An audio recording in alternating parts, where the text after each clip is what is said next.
Aftermath of the Temple War. Platinum Dragon Lord.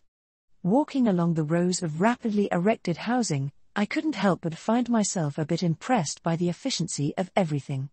Part of this massive kitsune host, as I now knew them to be, were constructing these huts with creative applications of magic.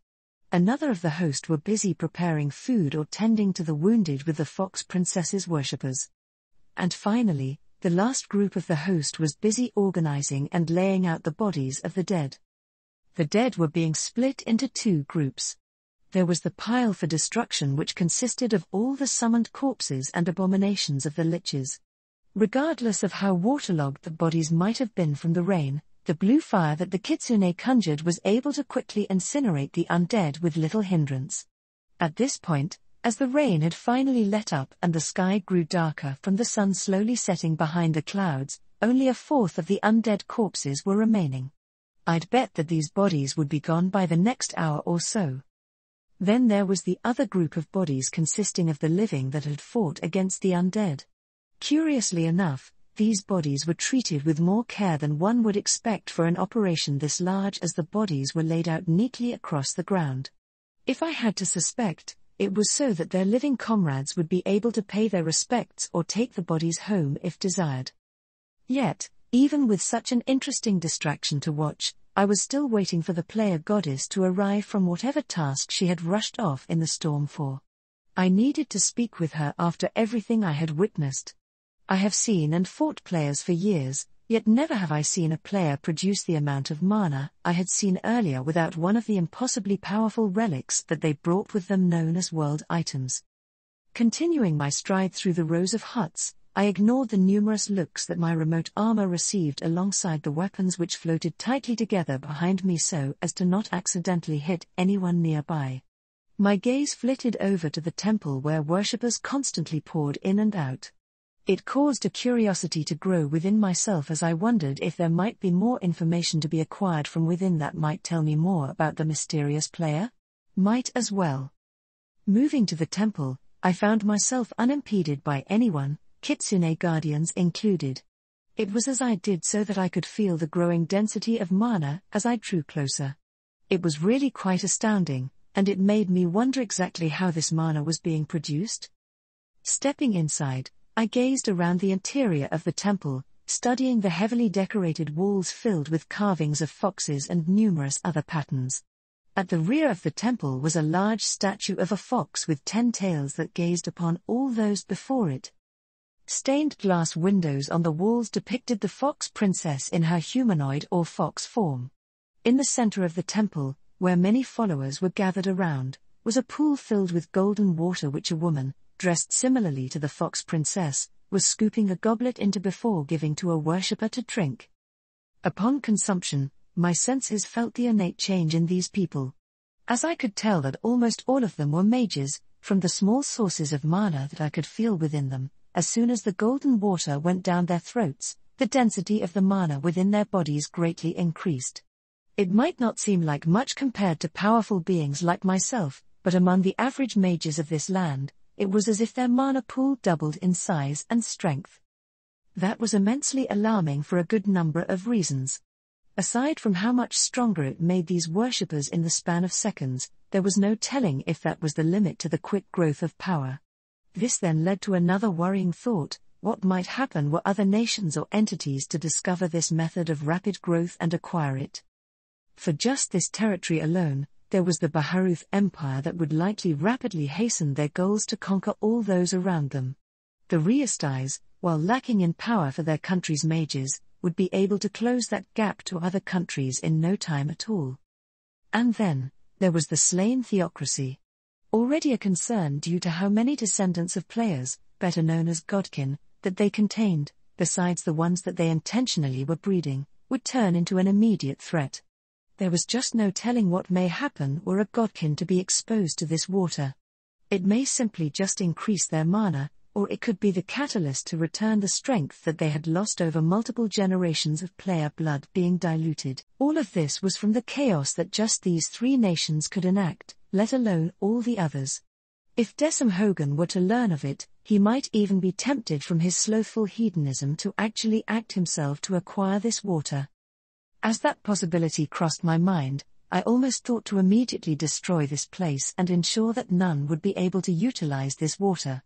But I quickly stayed my hand. There was no telling if this was the source or just a receptacle. Additionally, I would earn an enemy with a fox princess who still showed signs of being open to an alliance.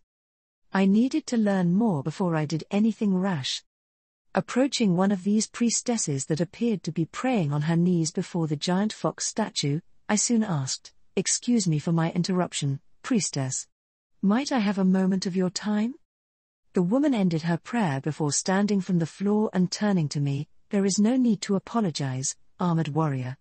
I'd be happy to answer any questions you might have, especially to the one who came to aid us against the monstrous lich. I am Priestess Evelyn." The red-haired woman replied as my sight fixed itself on her eyes that were a mostly glowing gold. Now that I noticed it, her, along with the two other priestesses in the temple, contained more concentrated amounts of mana within themselves compared to everyone else here. They were almost like walking repositories of mana. It was simply my duty, Priestess Evelyn.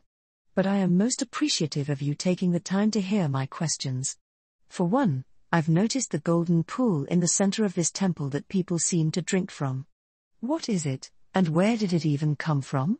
I asked. Hopefully, this human wouldn't consider my question to be too imposing. This question earned a smile from the priestess. "I see, you're interested in her miracle. The pool that the faithful drink from is water blessed with my lady's holy essence, her blood." I was unsure as to how I should feel about this revelation. On one paw, since this golden water came from the fox princess's blood, it meant that it was less likely to fall under control of any of the numerous countries around us.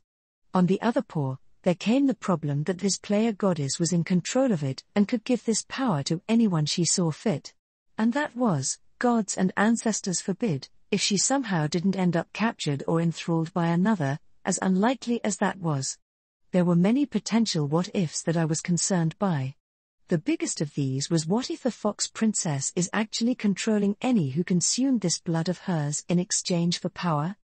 While it wasn't that likely, considering what I read from her during our first conversation, that didn't make it impossible to write off. Every player I've encountered has always been unique from each other. What's to say that mind-controlling blood wasn't within this woman's abilities? There were monsters I was aware of that had similar abilities. I see. And she simply gifts her blood to you without any cost?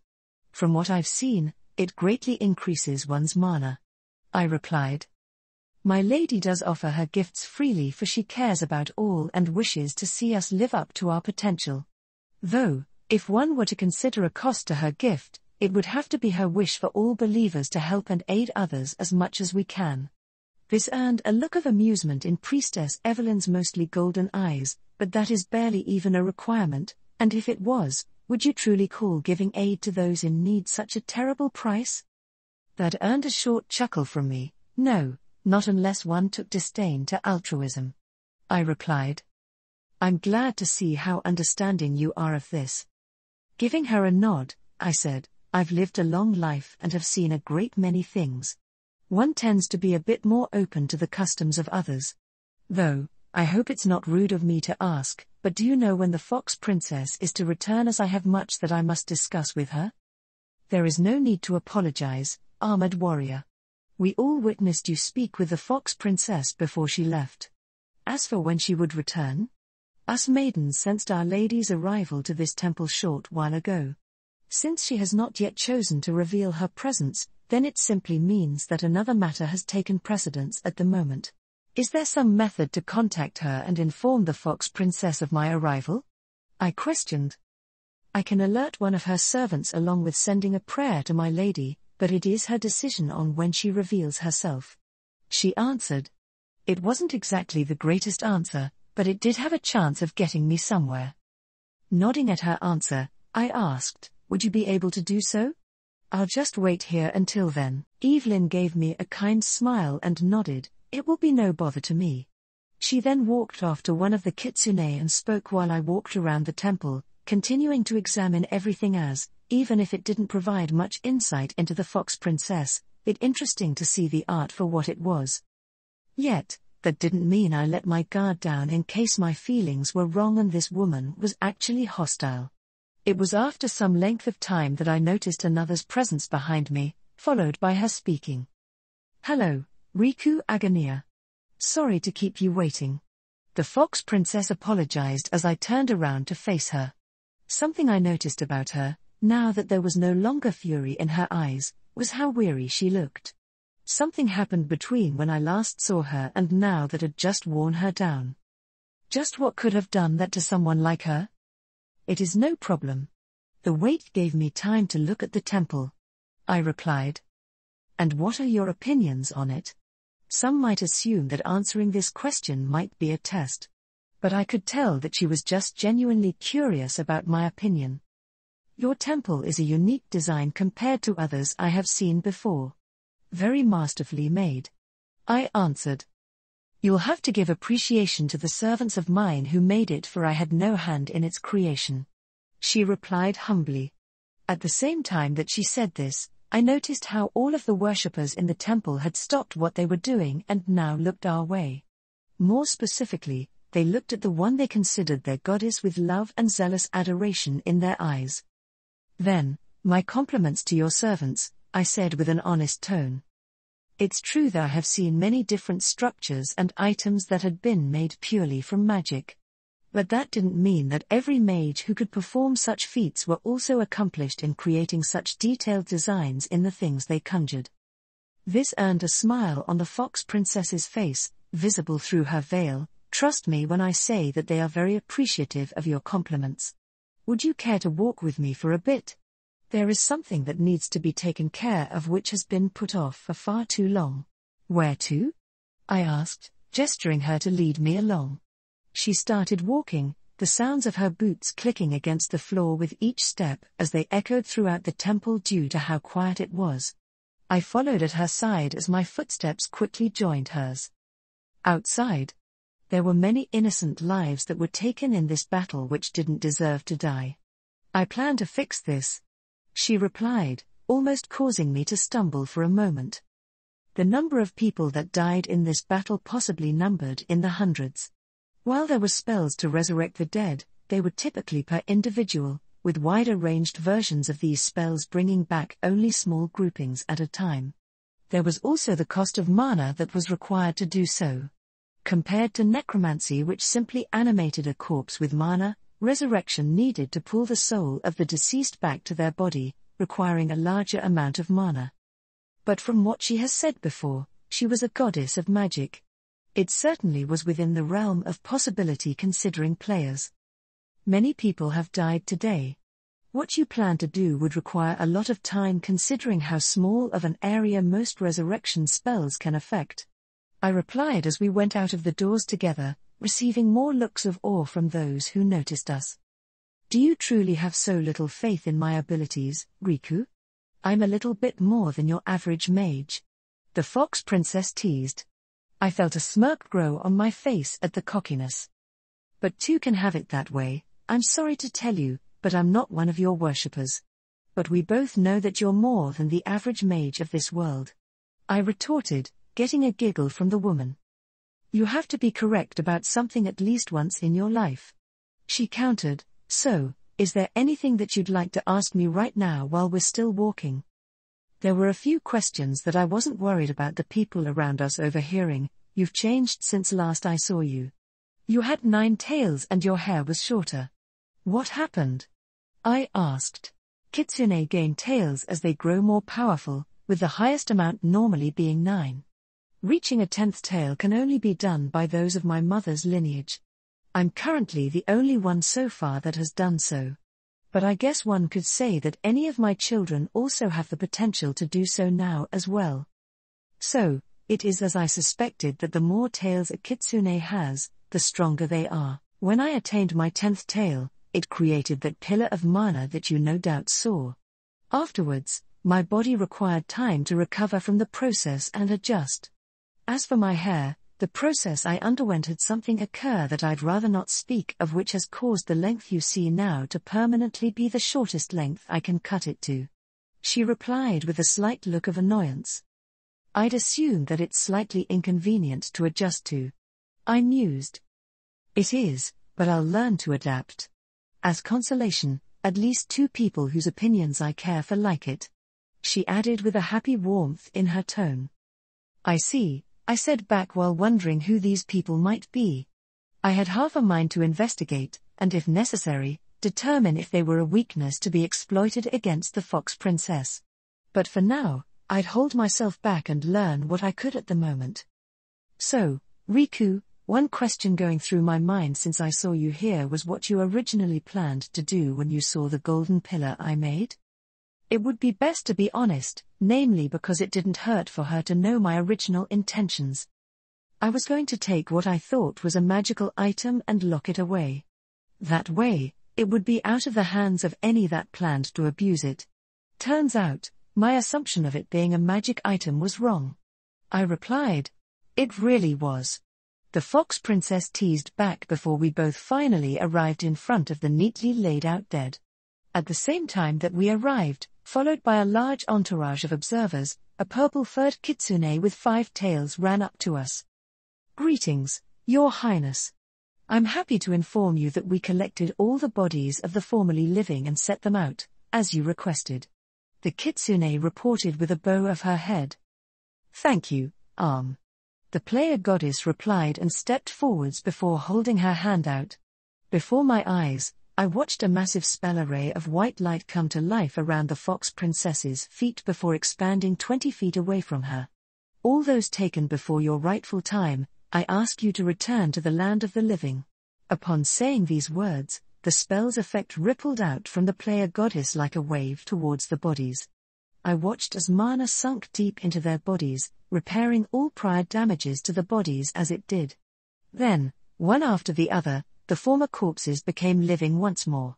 Each of the resurrected looked to one another and themselves in astonishment. In a sense, I also minorly shared that same astonishment. This woman decided to resurrect all of these fallen people on either a whim or some sense of duty. Why bring all of these people back? Not that I have a problem with it, but most wouldn't deign to perform the effort.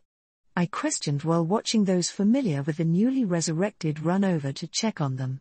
Even though I already considered it to be a mostly altruistic intent, my innate, well, one could consider it paranoia, always made me wary of such grand displays. This was a lot of power in the hands of a person that could theoretically become an enemy of mine in the future. The ability to mass resurrect the dead, even those dead who had been heavily damaged, could heavily alter the state of warfare in the world, as any army that this player goddess supported wouldn't need to worry about casualties. That wasn't to say that raising the dead for warfare wasn't unheard of. It's just, typically, such actions would be done with necromancy to create undead soldiers. And with said undead soldiers, they'd have the advantage of never tiring or questioning commands at the cost of being sometimes weaker and without thoughts compared to the living. But this also disregarded the other effect that such mass resurrection would bring. Extreme loyalty and faith to the Fox Princess from all those who were highly appreciative of such an act. This was just a start to creating a greater following under her than there already was. I do it because I have the power to aid others. There is already enough suffering in this world as is. I feel that it's only right to balance that out by bringing happiness to others. The Fox Princess replied as she turned to look at me. Already, I could hear people praising her name around us. Fair enough, I suppose. I conceded before looking around us and asking, I hope it wouldn't be a bother if we went somewhere more private for further discussion along with a few questions that I have. The Fox Princess nodded. I know a place that would be very private for a discussion if you would be open to me teleporting us there. She replied. There was a suspicion within me that it could be a potential trap, but that would only turn out to be a waste of both of our time were that to be true. The Fox Princess likely already knew as much. Certainly. Go ahead. I replied. She then put a hand on my shoulder and both of us appeared in a partially destroyed copse of trees. I couldn't help but wondered what had done this destruction, since it appeared like the trees had been crushed by a great weight. Soon after this, A pair of golden chairs appeared next to us as a canopy of golden cloth appeared above us to block any minor droplets still dripping from the trees or falling from the sky. At the same time, tall torches of blue fire appeared around us and illuminated the area. The Fox Princess took a seat, and I sat my remote armor down in the created chair to be polite. Before I answer any of your questions, there's one that I'd like to have answered for myself since it's bothered me after our first encounter. Fair enough. Go ahead, I said in agreement. I watched her cross her legs as her eyes took a moment to study me, then she spoke once more. When you teleported away that day after talking with me, I noticed something that heavily disturbed me. Are you aware of how your magic, known as wild magic, literally fuels itself by destroying souls? That was interesting and worrying to note. From my prior experiences in observing players, they'd never been able to notice anything different with wild magic aside from an inability to cast it themselves, alongside how certain magics and items they used against wild magic users didn't seem to work. So, how does she know? Additionally, what should I tell her? It seemed that she very much was displeased by this revelation, and there's no way I could claim ignorance of such knowledge. It seems that the only thing I could do, so as to try and avoid increasing her ire, was to tell some portion of the truth. Depending on her reaction, I may tell her more. But then again, the last time I held the truth from my allies, it had caused a rift in our group that couldn't be repaired. In a way, I felt certain that I'd like to have this woman as an ally for the future against the other players that may have arrived or will arrive. The main reason for this stemmed from the amount of power that she appeared to have. Fighting against her would potentially be an annoying fight, while alienating her could cause the Fox Princess to withhold her aid to me, at best, or somehow be convinced by another player to join forces against me, at worst. It would be best to start out slowly. Yes, I answered, holding firm at the growing glare she gave me. I've been aware for as long as I could cast wild magic about the source of its power. Yet, you still use it? I must, as it is the only method of magic that I can use. The tier magic that most across this world use today is impossible for me to utilize as I existed before it infected this world. I replied while the Fox Princess gave me a questioning look. Infected? Why do you say that tier magic has infected this world?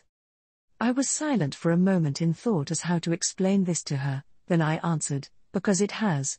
Before its arrival, the only methods of magic available was through either wild magic or runecraft.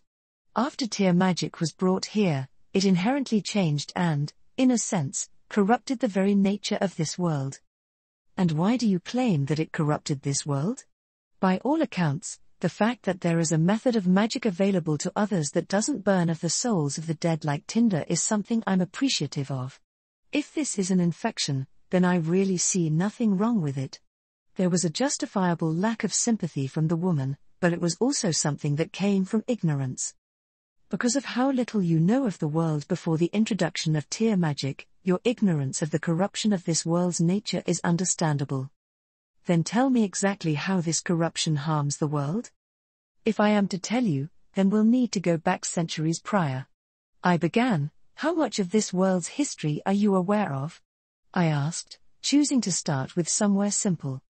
I know of the basic outline to it, but exactly what part is it that you are asking for? The Fox Princess questioned back. I'm questioning how much you know about the prior gods and monsters that came to these lands before your arrival. I answered. The Fox Princess leaned back in her chair and gave me a thoughtful gaze. There were the 6 gods that the slain theocracy worships, the 8 greed kings that followed after them, and then the evil deities which you and your friends defeated. Other than that, I'm in the dark. She replied. Thousands of years ago, before the 6 great gods of the slain theocracy arrived, the world was ruled under the might of the Dragon Lords. As they were the only ones capable of performing wild magic, which was greater in effect than runecraft, they held dominion over the lands and kept the world in a relative peace. If other races began to threaten this peace, the Dragon Lords would come in and stop it. That sounds more like propaganda supporting living under the rule of these Dragon Lords. The Fox Princess retorted, and in a way, she was correct. I was giving her a more abridged version of the actual age of the Dragon Lords. Though, I did find myself chuckling at her suspicion. Even so, before tear magic infected the world, there weren't any of the great wars and conflicts that tear at this world apart now.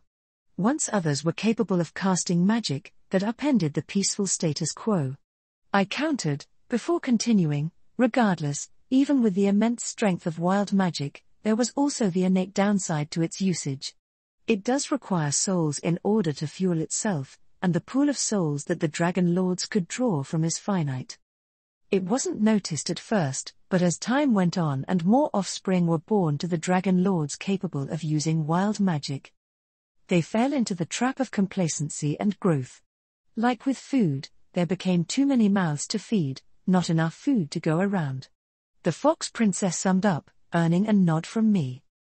All the Dragon Lords noticed this as the power of their spells began diminishing. They were left with only a few options on the table to fix this problem. They could begin a mass culling, kill all the superfluous offspring capable of using wild magic at the cost of mass infighting and civil war. Another option was to begin a mass harvesting of all the other races, yet that could lead to a slippery slope of over-harvesting the other races until none remained due to the tendencies of certain Dragon Lords. Finally, the Dragon Emperor came to an idea which could be a solution to the problem. I was silent for a few moments as I contemplated the actions of my father and how he had irrevocably harmed this world due to his controlling nature and greed for power. Personally, I was of the opinion that we should have learned to make do with lessened power in wild magic and tempered our usage of it. Instead, he broke the world and brought shame upon our family. The Dragon Emperor, though probing realities beyond this world, felt great power, similar to wild magic, that he believed could be used to reinvigorate the well of power that wild magic drew upon. So, he gathered together multiple Dragon Lords open to his idea and performed a great summoning ritual to bring these sources to this world. One of these sources, the impossibly largest of them all, could not be budged in the slightest, but there were multiple minor versions of this great source that could be pulled. When they pulled, the ritual became overloaded from all the power coming through it all at once. Because of this, only some of these sources could come through at a time, and instead of it being simply power that might join with the pool of wild magic, it was objects which contained this power, followed by any who owned these objects. I then pointed to the glowing red jewel hanging from the Fox Princess's neck. Like the jewel that you're wearing now, I said as example. The jewel just radiated power similar to wild magic from itself that impossibly seemed to grow stronger as time passed. The player goddess felt the jewel on her neck for a moment while her eyes flickered in thought. Then, those glowing eyes focused back upon me once again. That's how I got here, she said quietly to herself. What the Dragon Emperor didn't expect was that a group of these people, summoned with the sources that they were nearby to, would somehow change reality which introduced tear magic to this world. Once that happened, wild magic was fundamentally altered, and had weakened. At the same time, any offspring of the Dragon Lords would have a lessened ability to use wild magic until now. Almost none are born with the ability, or if they can, then the process to use wild magic is too difficult for them. So then, Dragon Lord, why is it that I should feel some manner of sympathy for a monstrous method of magic slowly dying? The Fox Princess asked, earning a chuckle from me. Too obvious, wasn't I? I remarked. That, and there was the fact that I could tell your suit of armor was empty since we first met. At first, I assumed that you preferred interacting with others at a distance as a method to protect yourself. Now, I realize that it's your method of trying to blend in and interact with humanoid races. That's something with which I can relate to. Saying this, her tails and ears disappeared while her eyes turned a mundane orange with rounded pupils. Then, the disguise disappeared and her bestial features returned. Quite a convenient ability, I'll give you that. But you are correct, I've used this armor for a long time so that I could remain incognito, which has been extremely useful throughout the years. As for why you should care, this world has been turned into something wrong. Where you see a benefit, I see a future harm, as not all the aspects of this change are still known. If it was up to me, I'd have it undone. This earned a laugh from the Fox Princess, slightly confusing me. Sorry to tell you, but there is no undoing whatever change was made to this world, especially now that Yggdrasil has connected it as one of the realms. There was that name, one that I heard my old comrades speak of. What is this Yggdrasil? I've overheard talk of it before from those I was once partied with, but they only ever explained it as the land they came from. The Fox Princess looked at me with interest as I said this. Yggdrasil is better known as the World Tree. An incomprehensibly massive tree which carries on each of its 9, now 10, branches an entire world that all connect to one another through Yggdrasil. This world is the latest addition that will eventually be noticed by the other 9 realms once the branch has grown larger. My jaw dropped in shock and worry as the Fox Princess said this. Players arriving to this world every century or so has created so much chaos and upheaval. And this was from just a small scattering of these beings. Now I learn that entire worlds will soon be able to arrive here, potentially just as powerful as these players, was a catastrophic nightmare. Let's cut to the chase. Beings like yourself have caused so much chaos and death in the span of a few centuries. I have done my best to prevent them from creating further devastation, but I am a single dragon. This world is filled with inhabitants that won't be able to fight back from an invasion of worlds, like I assume will happen once this world is noticed. This connection between worlds needs to be ended, I stated. What worried me was how unbothered the player seemed to be at what I said. My comrades had said nothing of any worldly invasion like the Fox Princess claimed. And a terrible thought came to me that she wanted this to happen. I've revealed too much.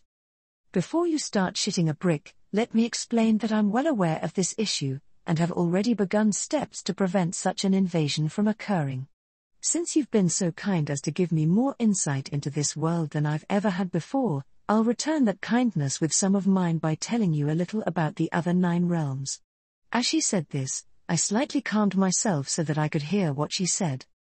Potential enemy or not, any information that I might attain about a future threat was useful to know. Fine, I'm listening, I replied. To give you a little summary about the realms, deities are very much real, with me recently becoming a full goddess compared to the demigoddess I was before.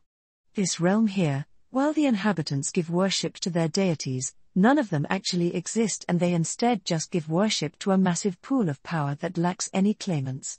Because of that, once word goes out to the other deities throughout the other realms, they will make a beeline to this world to claim it. In that ensuing rat race, a lot of people will die, and this world will undergo immense devastation until one of the deities claims the power and rebuilds this world into their preferred image. That's even worse than I thought. And this isn't even considering all the mortal races that will come here to carve out a chunk of this land for themselves. While the gods fight amongst themselves, they'll be too occupied to even care about what any conflicts the mortals get up to. If I had to pick, the worst would probably be the dwarves who would turn this place into a quarry while working to death those they didn't take back to their realm as slaves. Dwarves? I asked with confusion clear in my voice. Why would dwarves be something to fear? They are barely surviving in this world as is. Because the dwarves of Svartalfheim and Nidavellir are capable of crafting weapons and armor in mass quantities that would be considered powerful and legendary artifacts in this world, for one.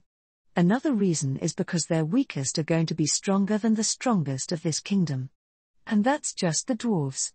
I could go on with other realms and their people, but I think you get the idea. The Fox Princess explained, making me feel a sense of strange dread. I thought that I might be able to learn some answers from this player when I decided to talk with her. And answers did I receive, yet the existential dread that these answers gave me would probably drive anyone else into madness or suicidal hopelessness. Even were I to somehow convince all of the other dragon lords to aid me in repelling these future invaders, there wouldn't be enough of us to fend against entire worlds. And there is no way that this connection between worlds can be broken? I questioned. The Fox Princess shook her head. You'd need to be extremely powerful to even have a chance of cutting through an entire branch of Yggdrasil. And then, you'd need to contend with the might of a massively pissed-off world tree. Even with all of that, Yggdrasil would just regrow the branch most likely. I felt my eyes glaring at the woman, even if she couldn't see it. Everything has a weakness. It felt like she might even be trying to hide more about this Yggdrasil than she had already let on. And what of the world items, like the one you wear, that are scattered around this world? Couldn't they be used to do this? That earned mocking laughter from the player goddess, frustrating me further. What you are suggesting is the equivalent of taking someone's severed finger and trying to fight them with it. World items are the concentrated essence of realms that fell off Yggdrasil when she fought the dragon knight Hogr. Besides, considering that Yggdrasil is essentially my grandmother, I'm inclined to neither aid, nor allow, someone to break off her limb like that.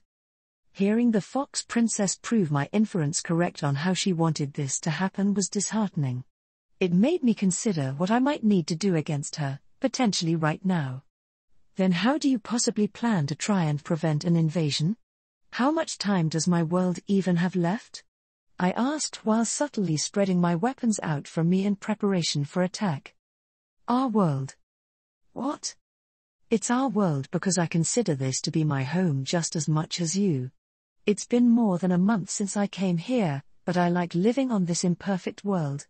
I want to have kids with my mate on this world to give my daughters more siblings to dote on. She put a hand against a spot just below her stomach and smiled with a far-off gaze before continuing. I want to see this world to prosper, and there are many people I care for who depend on me from this world.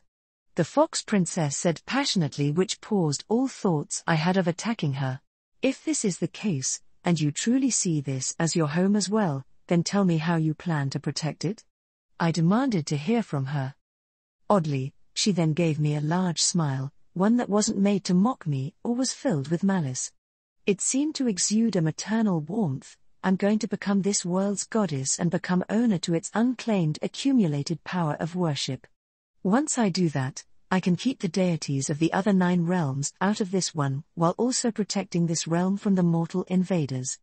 I have less than a decade to do this before the realms finally notice this one. Funny that it all leads to you becoming this world's goddess, I remarked. She claimed that she needed to attain this accumulated power, but why was it that no one else could? Why was it that I needed to rest my hopes on what the Fox Princess said, or even truly believe everything she said about this invasion? It's the only way that I can prevent our home from being ruined. Besides, what would be so wrong about me becoming this world's goddess anyway?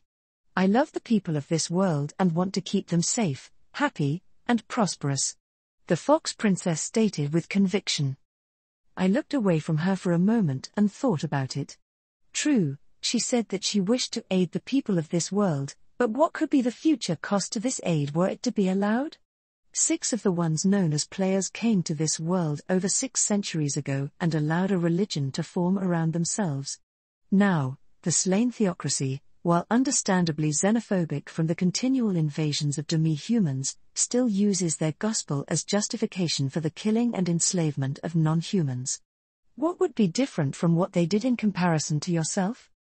The difference between me and those 6 others is that I'm actually a goddess, not a pretender with a great deal of power. I don't plan to leave the ones who worship me behind to flounder and misinterpret who I am and what I may teach for selfish and monstrous ends. That's what I can promise. The player goddess replied. Promises are one thing. It's actions that typically say more than words. Then, how about we start somewhere simple? As she said this, her clothing changed from a white dress to one of black edged in gold. Alongside this, her hat and veil disappeared, leaving her face completely exposed. Trust needs to start somewhere, so how about here? My name is Kasha Blanc, the Fox Princess and daughter of Inori, she said while holding her hand out to me as her voice lost some of the power in it. Thinking upon this open sign of trust, I wondered if I should return her trust with mine? If this was a ploy, then she had played a lot of her hand for me to see in a bit to trick me. At the same time, if this wasn't, then it would be the start to a powerful alliance. At the same time, there was also the risk that came from becoming an ally with Kasha Blanc. She knew the workings of wild magic, and would no doubt disapprove of its usage, even if it was one of the strongest weapons in my arsenal. But there was also the pragmatic choice behind fully allying myself with her. I wasn't ignorant to ignore how wild magic has been diminishing in power as time goes on. There could eventually come a time when wild magic would be too weak to be useful, and because I was unable to cast tier magic, I would be put at a disadvantage against extraplanar invaders.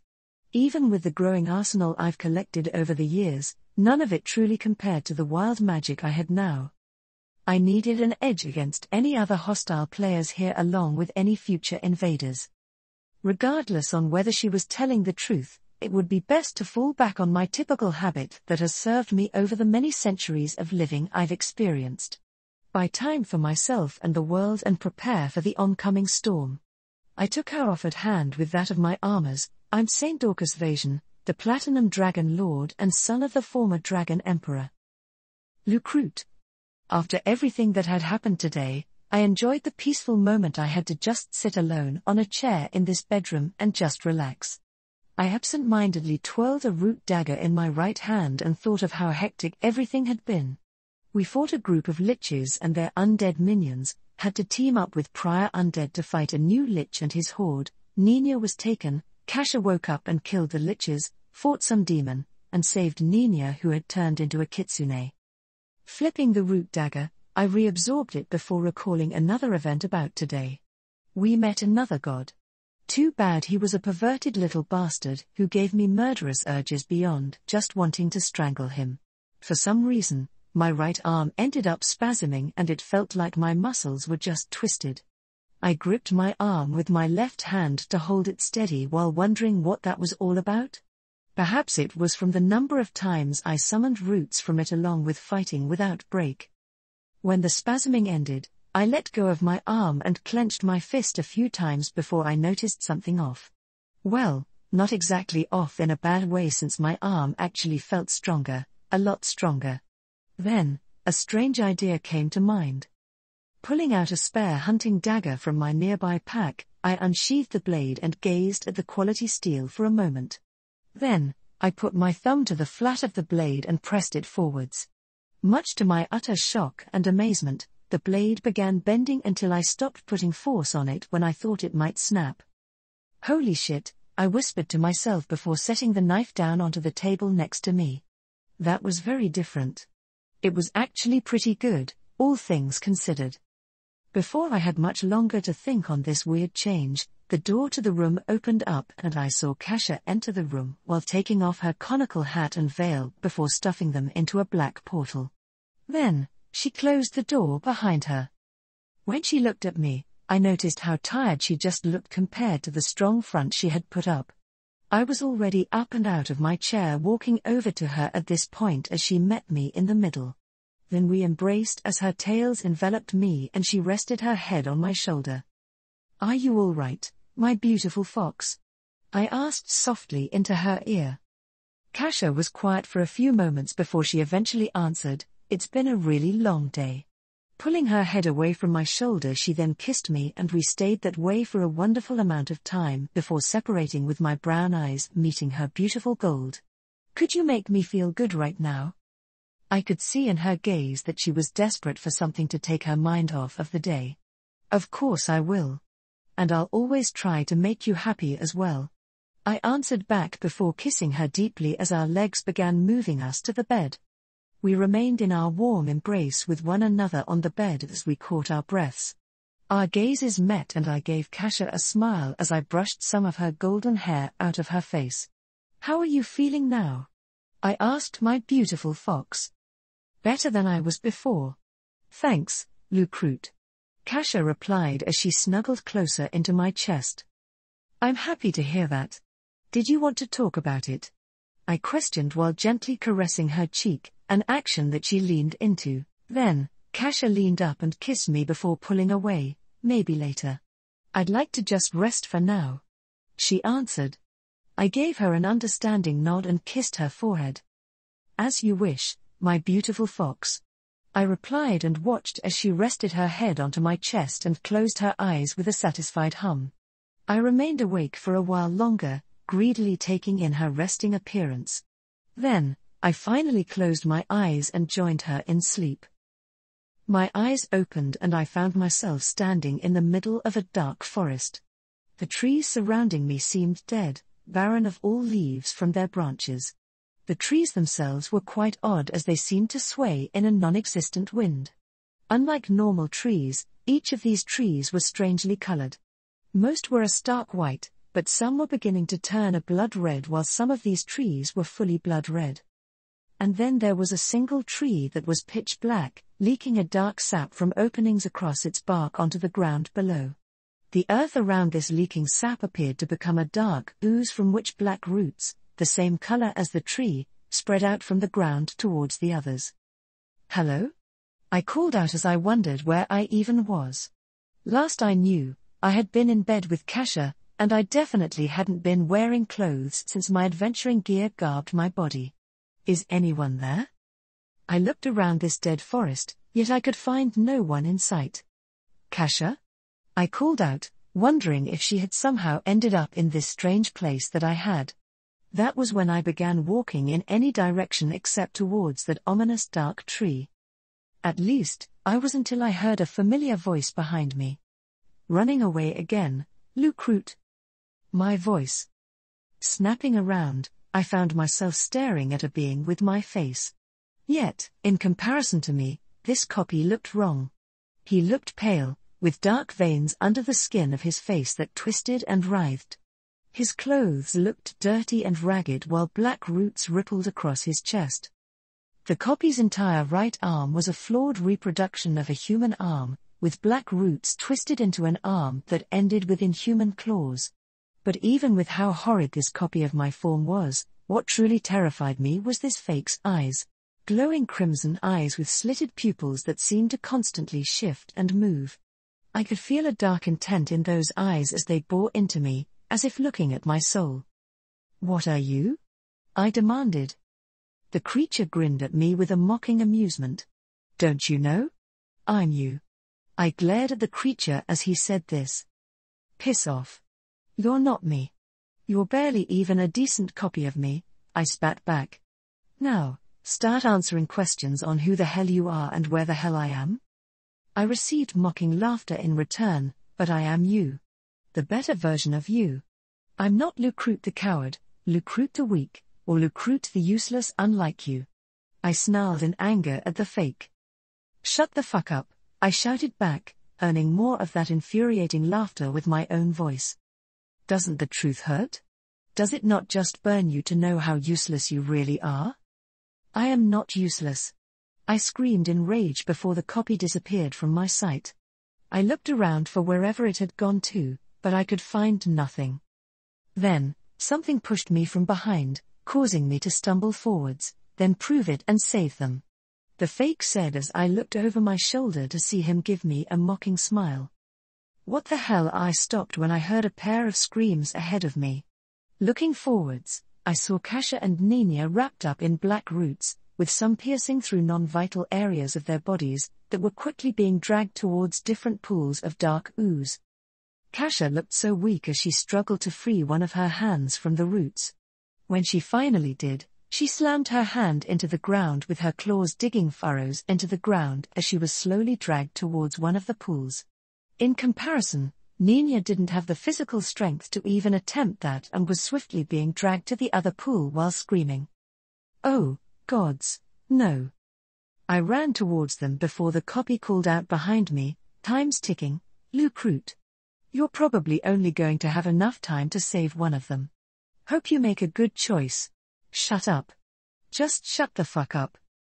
"Mom, I can't free myself. I'm scared," Nina shouted. "It's going to be okay, Nina." Kasha attempted to reassure the young mage as she struggled against the strength of the roots. Why wasn't she using any of her spells? Kasha then looked over to me with fear in her golden eyes before she screamed, "Save Nina, Lucrute." I was about to rush over to Nina when she screamed, "Save Mom." That made me freeze in place as I looked between the girl I saw as my little sister, and the woman that I loved. Both wanted me to save the other. "Don't worry about me. Nina's more important," Kasha shouted over Nina's protests. I made my choice as tears fell from my eyes and my feet took me to Nina. Catching up to her, I pulled out one of my daggers and began hacking at the black roots. "Lucrute! You need to save Mom.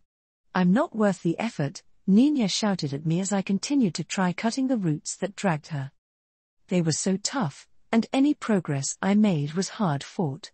"Kasha disagrees," I replied as I cut through another root and saw Kasha less than a foot away from the pitch-black pool that seemed to bubble in anticipation. Cutting through a few more roots, and nearly freeing Nina from their grasp, I silently prayed for Kasha to hold on a little longer and I'd be right there. A few more precious seconds and I had finally freed Nina as my heart pounded in my chest. That was when I heard Kasha cry out, making me look over to her as I saw her legs had entered the pool. "Nina. Lucrute. I love you both." Then, her grip finally slipped and Kasha was pulled under the bubbling muck without any further ceremony. "No." I screamed along with Nina before falling to my knees, the dagger slipping out of my fingers to the ground. I found myself punching the ground in rage as tears clouded my vision. I failed to save Kasha. Why couldn't I have been faster? I should have been. "I hate you." I heard Nina's voice from behind me, which felt like a knife to me heart. Turning to look to her, I saw Nina glare at me with pure hate. "You really are useless." "Nina, please," I tried to explain until she cut me off. "You've always been nothing more than a failure. You should have let me die, but you didn't. Instead, you had to kill Mom." Nina began limping away from me after she said this. "Wait, where are you going?" I called after her as she approached the dark pool she had originally been pulled to. "To where Mom is, and away from you. Who knows, maybe I'll see your Mom there as well and we can reminisce about how you killed us all," she replied. I knew what she was about to do and pushed myself to my feet, running after her, but I was too slow and she fell headfirst into the pool, sinking into it like a stone before disappearing beneath the surface. I slowed to a stop and looked at the pool in shock and horror. Then, there came the rage from a slowly growing realization. Amazing. You let the woman you love die to save another, and then the girl you saved kills herself to be with the one you abandoned. Isn't that just poetic irony? The fake taunted from behind me, making me seethe. "Shut up. This isn't real. It has to be a bad dream," I growled out as my hands clenched into fists. "Why would you ever say that? Kasha and Nina are dead because you failed to save them. Just like the useless failure you usually are."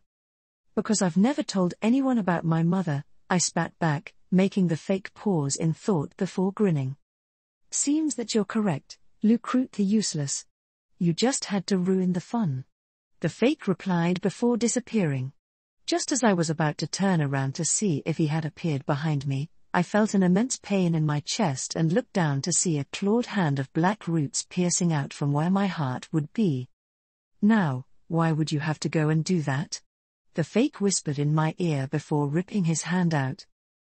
I shot up from my bed, breathing heavily in a cold sweat while clenching my chest where my heart was. It was still there.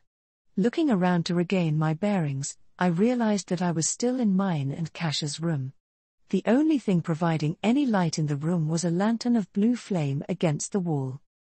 At my side, I saw Kasha still sleeping peacefully with her arm wrapped around my waist. Her tails were splayed out around us, with some covering parts of us like blankets and others trailing on the floor.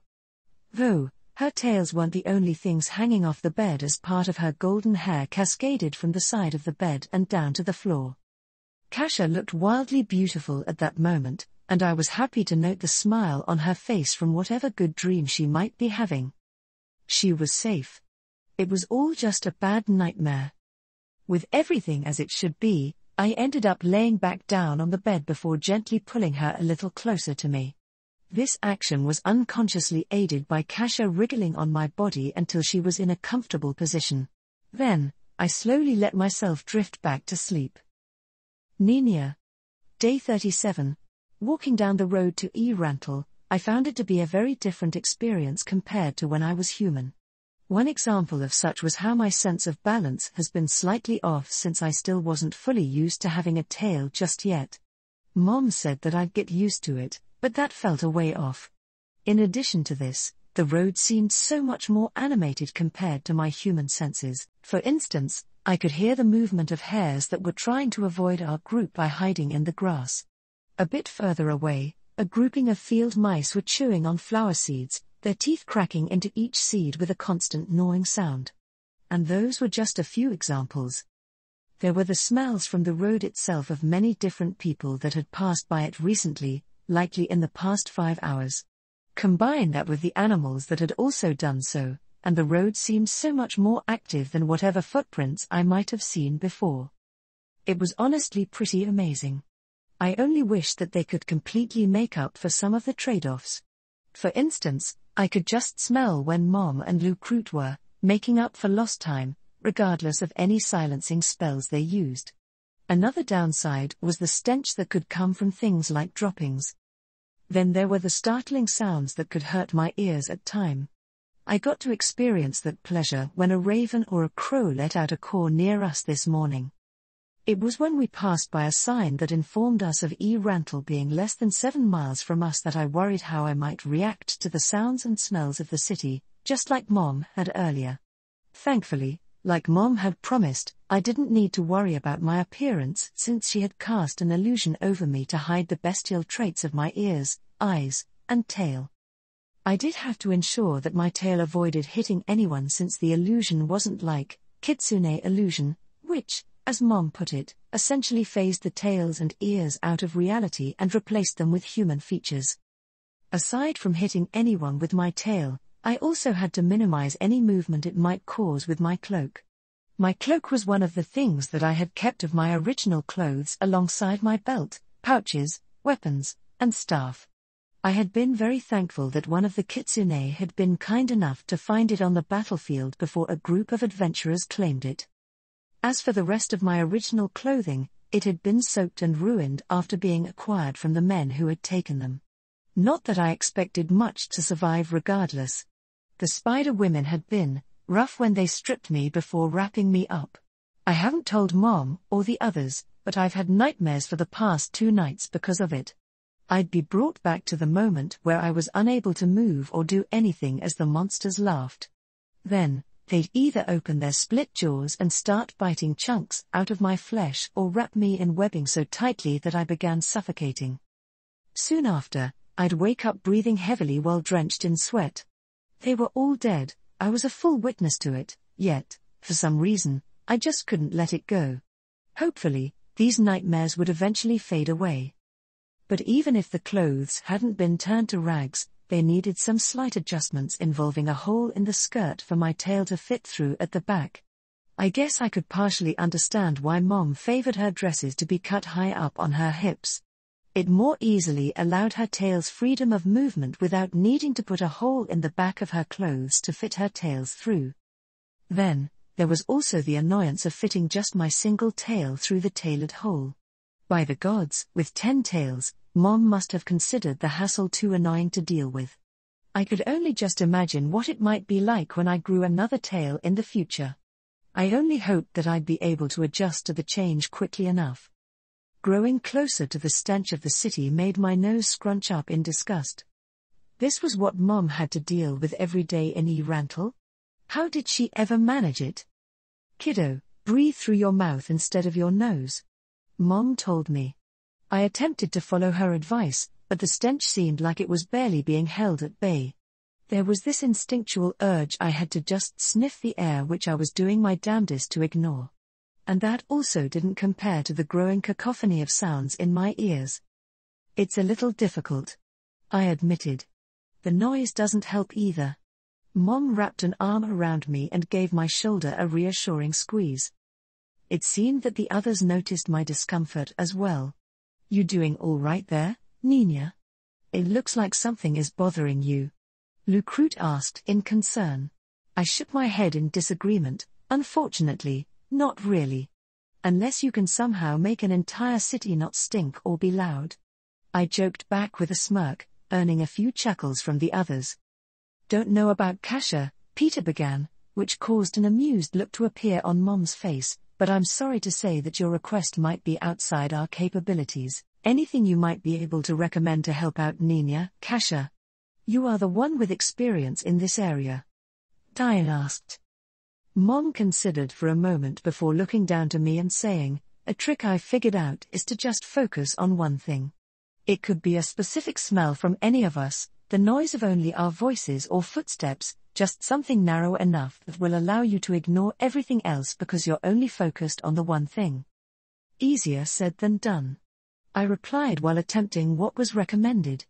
I tried to first concentrate on just Mom's smell, but it was so distracting to smell the city's stench as we grew closer and it got more pungent. Seeing Rantle on the horizon just reinforced this thought. We'll have a bit to go before we arrive at the city gates. That will give you time to put Kasha's recommendation into practice, Dine said in an attempt to lighten my spirits. Yeah. I hope so. I glumly replied. Cut. This was terrible. It was 20 minutes of us just waiting in line to enter the city gates before we finally arrived at the gate. During that time, I originally tried to focus on the sense of Mom, Dine, Lucrute, and Peter. But when that just didn't work, I went to Mom's first suggestion, only breathing from my mouth. Unfortunately, while the smells could be slightly mitigated, the sounds couldn't. I was picking up so much conversation and activity, much more than when we had left the temple. At least there, the most of the groups there had either left, or were spread out far enough that it wasn't so overwhelming to my senses. Any of you have plans for what to do after we finish our business at the guild? Lucrute asked curiously. At least this served as a helpful distraction. I'd like to say that we should celebrate, but I think we should put that on hold for the time being as Nina adjusts.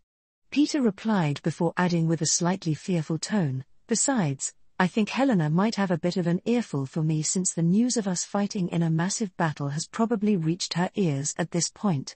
Dine patted Peter on the back with a smirk. So, should we start making preparations for a funeral? The large druid joked.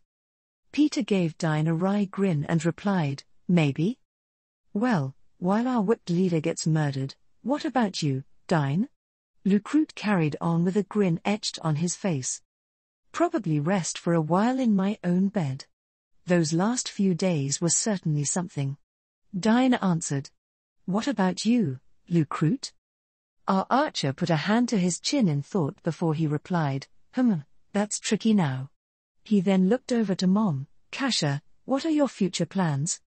I'm planning to take Nina on a training trip to get used to things for a few days. There are 2 places I'm thinking of taking her to that are a little far. Mom replied before slyly looking at Lucrute, I'm not opposed if you wanted to come along. My eyes narrowed as I heard what I was fairly certain was an innuendo. Mom, can you try to keep the flirting down when we're all in earshot? Mom pretended to look taken aback. What? I'm just inviting Lucrute along, is all. I could already see Lucrute snickering next to her. Right. I replied unconvinced. And that's where I think that I'll be fine just taking it easy in Rantle for a few days instead of tagging along. Dine remarked. Helena might kill me if I leave for an extremely long period of time just after I came back. Peter admitted. Reasonable enough, I suppose, Mom agreed, though, before we leave, we'll need to check on Tyre and see if she'll also want to come along. Yeah. Mom did mention that Tyre would change within a few weeks or so. It was probably for the best that we didn't let said news just get sprung upon her like it had with me. It will be nice to see her after being away for longer than expected. I mused. Eventually, after making it through the gate and along the streets, the 5 of us hastily made our way to the guild, noticing that more soldiers were moving around the streets than usual. Any idea on what all the activity of the guards is about? I questioned. If I had to make a guess, it might be due to more than half the number of a small army of theirs being resurrected from the dead by a goddess after a battle alongside news of 2 entire undead armies being fought. Even if said armies are dead, it would still put any city on edge for a while after. Dine replied. Hopefully, this won't be to our detriment. Peter remarked. Traveling rations. Come get fresh traveling rations for 3 copper. Your positions on the wall. Orders from the captain. Quality steel here. can't go wrong without a good blade in hand. I tried my best to ignore all the conversations happening near me and attempted to focus on the sounds of our boots hitting the ground. Makes one wonder how the nobles of the city are reacting to all of this? Lucrute questioned. I'd have to guess that the nobles would be scared of Mom's power. How that fear might be displayed was something unpredictable. They might be too cowed to do anything, attempting to appease Mom or avoid being noticed by her.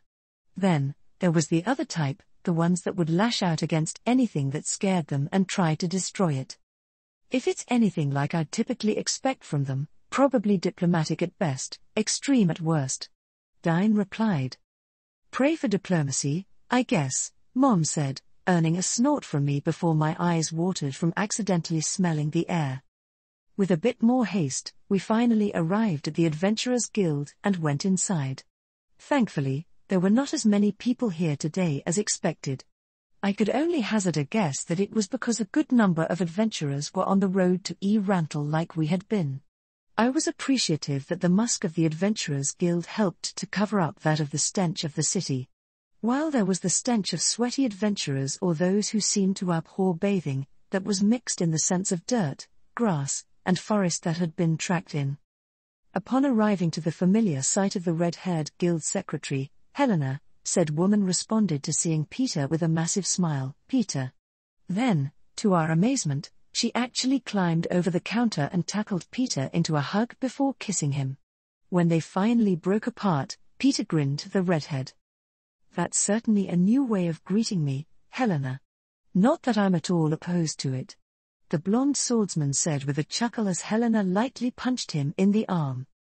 I was worried sick about you.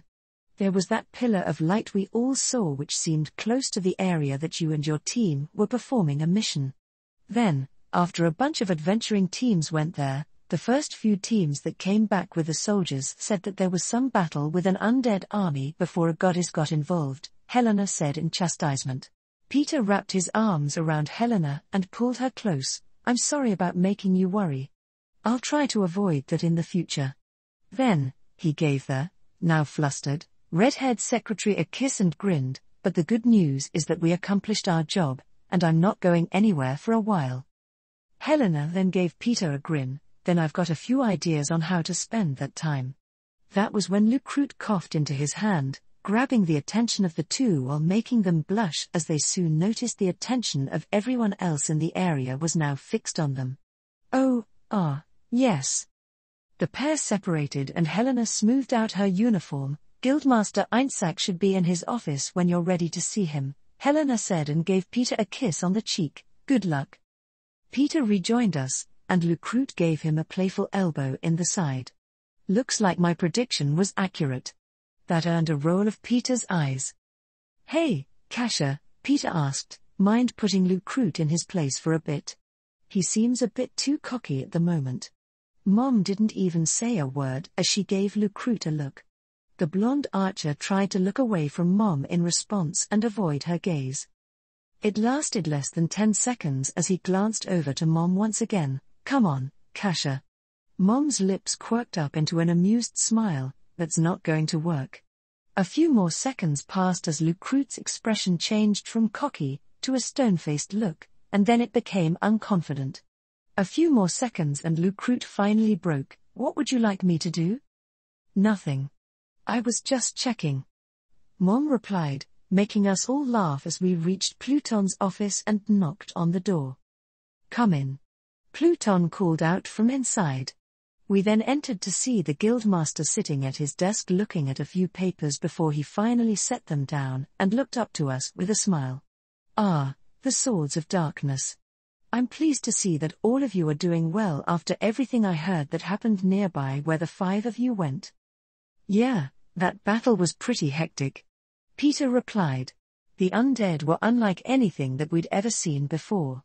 It was quite chaotic. Dine added. At least we managed to deal with those bar guests before then. Else, the monsters may have run off to get away from the conflict. Lucrute mentioned, earning a grin from Pluton as he looked over to Mom. Well then, Kasha, how would you say your team fared against both the bar guests and the undead? Pluton questioned. Very well. They worked together and were able to bring down all the bar guests with good skills and planning. Mom replied, earning a nod from Pluton as he reached under his desk and pulled out 4 gold plates that he slid over to us on his desk. That's good news to hear. Then I hope that you 4 aren't too overly attached to those silver plates of yours. A feeling of elation and joy came over us as we cheered before stepping up to take the offered plates. After taking off the silver plates and stacking them onto the table, we replaced them with the gold, signifying our next growth in rank. Thank you, Guildmaster Pluton, Peter said for us as Pluton chuckled in amusement. You're all welcome. I hope that the 4 of you continue rising up through the ranks while bringing honor to the guild. I gave Pluton a nod. We will, sir. Good to hear, Nina. Now, Pluton reached under his desk and pulled out a few pouches with the loud, to my ears, and distinct sound of metal coins jingling against each other. Take your well-earned reward. And then, Pluton gave us all a shooing motion with his hand while a grin remained on his face. Get out of here because I have a lot of paperwork to go through. Giving the guildmaster a bow, we took our reward and exited his office and looked to one another excitedly. We did it, Lucrute exclaimed. Sky's the limit at this point. Time for us to aim for platinum plate as our next goal. Dine replied. You're right about that, Dine. But that'll have to be for a future date. For now, I want to just rest for a bit after everything that happened, Peter said while clapping Dine on the shoulder. I guess we'll have to reconvene in. Kasha, how long do you think it will be before Nina will be done with her training? Dine questioned as we all looked at Mom. She seemed to take a moment to think before finally answering. Give it about a week or 2. It's really all up to how quickly Nina can adjust. If it really comes down to it, I'll let you and Peter know when we've finished by sending you a message. Mom replied while looking down at me with a smile and wrapping her arm around my shoulders. I'll have to try and complete my training as fast as possible so that you guys don't have to wait too long, I said confidently. Peter smirked before he said, try to not finish your training too quickly. We all noticed his eyes flicker over to Helena for a moment and quickly understood exactly why he was all right with me taking my time. All of us started laughing and Dine patted Peter's back. Guess we all know which head Peter's thinking with right now. Dine remarked, making Peter blush. Well, I guess now is a good time for us to separate. After all, we can't possibly keep Peter away from his lady love any longer, Lucrute teased. The blush quickly died from Peter's face as he gave Lucrute a fake sigh of exasperation and shook his head. I feel like I'm not going to, at all, miss hearing Lucrute's comments for the next couple of days. Love you too, Peter. Lucrute shot back. Tired days. Tire. Day 30. Tying the strings of my apron behind me, I readied myself for another day of work at Selly's restaurant. It was still a little amusing to me that I now was acquainted with another person who went by the nickname of Selly. I actually really did like Selly as she was kind, fair, and understanding to all of us working here while also able to joke around with us all. It helped that she worked with us unlike a few of the establishments run by nobles who wouldn't dare be seen performing any labor with the commoners. Selly would typically be seen working at all the different stations of the business when she was needed, such as serving the food or drink, manning the bar, cooking the food, and more. As such, all those working at the restaurant, myself included, did our best to lighten the amount of work that she needed to do every day. Since starting this job a few weeks ago, I've gotten to know all my fellow co-workers quite well. Aside from myself, there were 2 others women who helped to serve the food and drink. The first was a girl near my age, if not slightly older, named Kalia Kolas. She was a pretty girl with red hair and green eyes that was a bit of a chatterbox, not that I minded it. Kalia always had something interesting to say or some news about the city or the kingdom that she'd come across. I was a little thankful for all the information that she could give me since with my former enslavement, there was a lot of events of the kingdom that I was unaware about. Even if Mom hadn't erased my memories of my time as a slave at my request, I doubt that my former slavers would have given me the chance to even know what was occurring in the kingdom. So, this helped me catch up.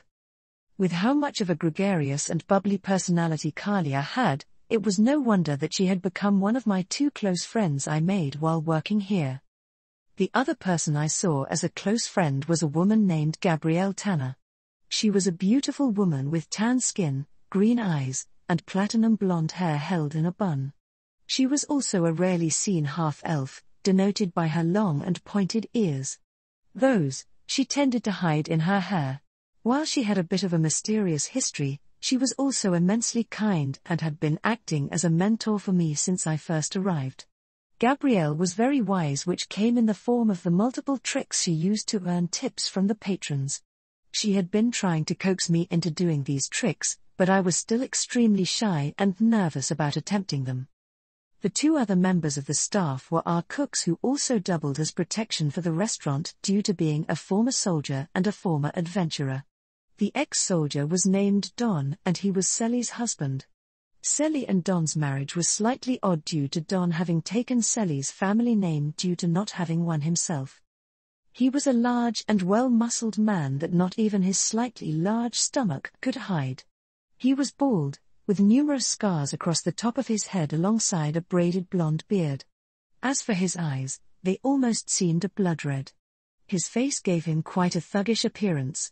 In addition to this, Don dwarfed everyone in the restaurant, especially Selly, which would intimidate anyone who first saw him and didn't know his personality. The man was an absolute sweetheart. One could find this out if they were to see how he and Selly acted with one another, such as rubbing noses with one another or giving each other adorable pet names. Don would always have an ear open for any who wished to talk to someone about their problems or whatever else might be on their minds. I think it helped that he was an extremely good listener alongside his slightly reserved nature. Finally, the ex-adventurer named Saig Gruel had once been a gold plate on his way to platinum plate until some event caused him to retire. He had long black hair that he kept tied behind himself along with matching colored eyes. He was still well-muscled, but was a lot leaner compared to Don. While he was friendly, Saig had an extremely quiet nature which made him uninclined to speak unless necessary. Quiet or not, if he knew that one of us needed help, he'd come out of the kitchen immediately to bust heads. After finally getting ready, Gabrielle spoke up from behind me, "Excited for another day of meeting your boyfriend?" That made me jump before I turned and blushed at the blonde. "What are you talking about? Saizo's not my boyfriend," I replied back to her, earning a laugh from both her and Kalia, who just entered. "You say that, but Gabby didn't even say who it was that she was talking about," Kalia interjected, making me redden further. "Besides, anyone with eyes can see that you like the guy, especially with how handsome he is." "Well, he is. But I found myself shutting up as I had fallen into their trap. "With that being the case, what's stopping you from telling him? It's been weeks at this point?" Gabrielle interrogated. "We all can tell he likes you as well. Sounds like a clear case of you having a case of cold feet." I groaned in annoyance at the older woman being correct. Actually, I should best be getting to work," I countered while quickly making my way from the back kitchens of the restaurant to the mostly empty tables, aside from one which sat the topic of discussion that I had just managed to escape. Gabrielle and Kalia were probably laughing right now. But I took a deep breath and arrived to the table, seating the grey-haired man who gave me a wave. "Well, if it isn't my favorite server." "Morning, Tyre," Saizo said, making me smile at his excitable greeting. "Good morning, Saizo. How are you doing today?" I asked in return while stopping next to where he sat. "Better, now that you're here," Saizo replied, making me blush as he said this. Brushing some of my hair out of my face as I tried to calm myself down, I asked, "Will you be having your regular order?" Saizo gave me an enthusiastic nod in reply. "You bet. I can't go wrong with a meat pie at the start of my day," he replied, and I was about to walk away before he added, "But I also can't go wrong when I have a very pretty server to talk to, either." Saizo then winked one of his amused green eyes to me, and I felt like steam was about to come out of my ears.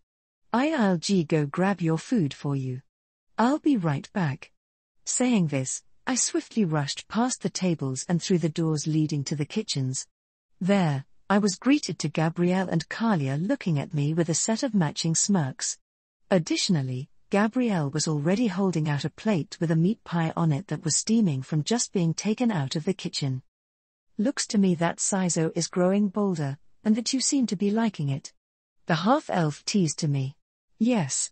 I admitted in defeat as I walked up to Gabrielle and took the meat pie from her. This earned a laugh from the blonde as she patted my shoulders and turned me around. Gabrielle then leaned over my shoulder and spoke in my ear, "Then do something about it. You've got more than enough going for you to make a move. So be confident and go for it." The blonde half-elf playfully swatted me on the butt, earning a surprised squeak from me as I quickly found myself on the other side of the kitchen doors where I could see Sizo looking at me with a grin and a wave. Taking a breath and steeling myself, I walked ahead through the restaurant that was mostly empty at the moment due to it being early, and arrived at Sizo's table with a smile. "Here's your meat pie, Sizo. Hope that you enjoy it." I watched him rub his hands together in anticipation before he looked over to me and replied, "Oh, I definitely will, Tyre. But do you want to know what would make this meat pie even better?" Blinking at him curiously, I asked, "What might that be?" "What would make it better is if I knew what a specific pretty server might have planned after she finishes her shift at the restaurant," he answered with a charming grin. I felt my heart beating quickly as I heard this. He was actually asking me out. I was lightly beet red as I answered, "My shift ends in 7 hours where I'll be free afterwards." "Then, I hope that you'd do me the honor of allowing me to take you out for dinner?" Sizo asked, which I found myself immediately nodding to. "I'll be excitedly waiting for you to finish your work, my lovely Tyre." "So, will I, Sizo," I said back before quickly running to the kitchen doors and entering to see Gabrielle and Kalia looking at me with a matching set of grins. "Looks like your handsome admirer has finally asked you out," Gabrielle remarked with a pat on my shoulder. "Yeah, he finally did, and I'll have something to look forward to after work today. But I'm a little nervous," I replied as I slowly managed to calm myself down. "Well, you shouldn't worry since I'm sure you'll have a good time. Besides, Sizo doesn't feel like someone who'd do something uncouth to you," Gabrielle said in an effort to encourage me. I just smiled back and nodded. I shared Gabrielle's opinion on the matter that Sizo didn't at all like someone who might harm me were we to go out to dinner together. Besides, since Meepo was invisibly protecting me, he would ensure that no harm might befall me. And that was leaving out what Mom would do to him if she found out. From what Nina had seen happen to the monstrous killer, Clementine, I shudder to think what she could do to Sizo. Kalia bumped up to me with a sly grin, and, "You'll have to tell us everything that happens after your little get-together. We'll need details," I giggled at the redhead's enthusiastic request. "Okay, I'll let both of you know how it goes. You're starting to remind me of how I questioned my mother when she had a romantic night with her lover." I ended with a chuckle at the recollection of how much Mom acted like a blushing maiden as she answered all of my questions. "Oh, your mother, Gabrielle said with interest, "You've only ever mentioned your younger sister, Nina, before." "She's not mine and Nina's birth mother since she adopted us. Even so, we both love her regardless," I replied, earning attentive nods from my friends before I added with a mischievous look, "But I will admit that I did enjoy how embarrassed she looked when I questioned her." I had to make certain that neither Mom or Nina discovered anything about my meeting with Sato tonight. Thankfully, Mom has been busy with some project of hers which is taking all day, while Nina has been fully wrapped up in her magic studies. So, with any luck, neither of them will notice me being out a little longer than usual. After all, I wanted to delay all the teasing that I know would be coming my way from the two. "If that's the case, I hope you're prepared to handle our interrogation, Tyre," Kalia playfully warned. Finally, Gabrielle ended our little discussion. "Since we have all of that taken care of, it's time for us to hurry back to work before Selly and the customers notice." Then, the half-elf took Kalia and I by the shoulders and walked us out into the restaurant to continue our work. I was happy to notice that Saizo was greatly enjoying his meat pie as he had already gone through half of it. Though, one question I did have is where he even managed to put all of that food. He'd come in almost 3 times a day for that same order, yet he didn't seem to put on any weight.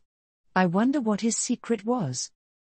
My heart thumped in excitement as I exited the restaurant to find Saizo standing at the entrance looking at me with his normal charming grin. Funny enough, it even seemed like he had combed his shaggy grey hair, even if he still looked mostly the same as he normally did. Saizo held his hand out to me as I got closer. Happy to see you again, my lovely Taya. Ready for a fun evening? He asked, making me smile in kind as I took his hand. You only just saw me a few hours ago, I said with a laugh. But yeah, I'm ready.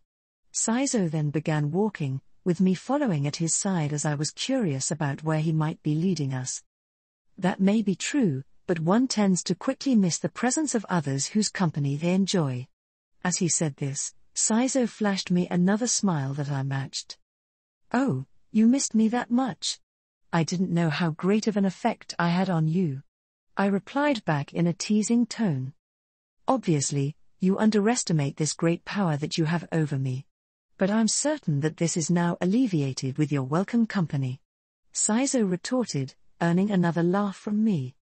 As we continued to make our way down Ranthal's streets, I could see the lamplighters out that were turning the magical lamps of the city on as the sun steadily lowered in the sky.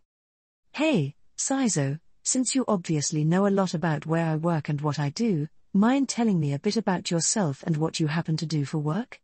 It makes me curious on what would bring a man from a distant country to the Riestais.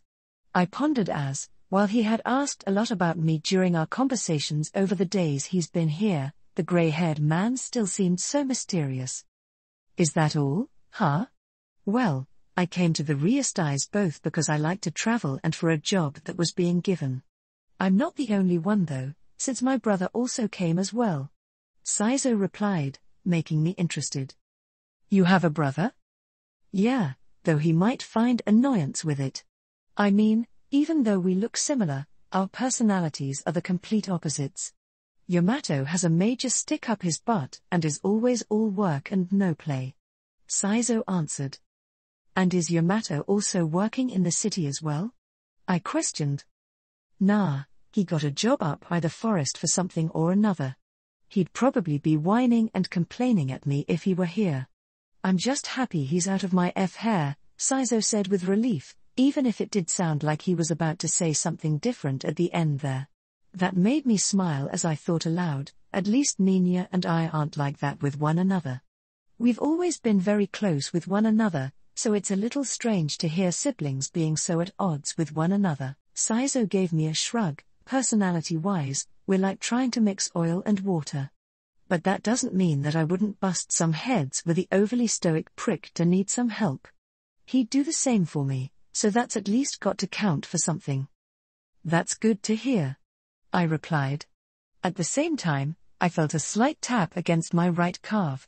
It was a pretty regular occurrence as that was Meepo silently letting me know that he was still around since he mostly remained invisible when we were out. Even if he said that he'd be all right, I did try to leave him some leftovers of the restaurant when no one was looking.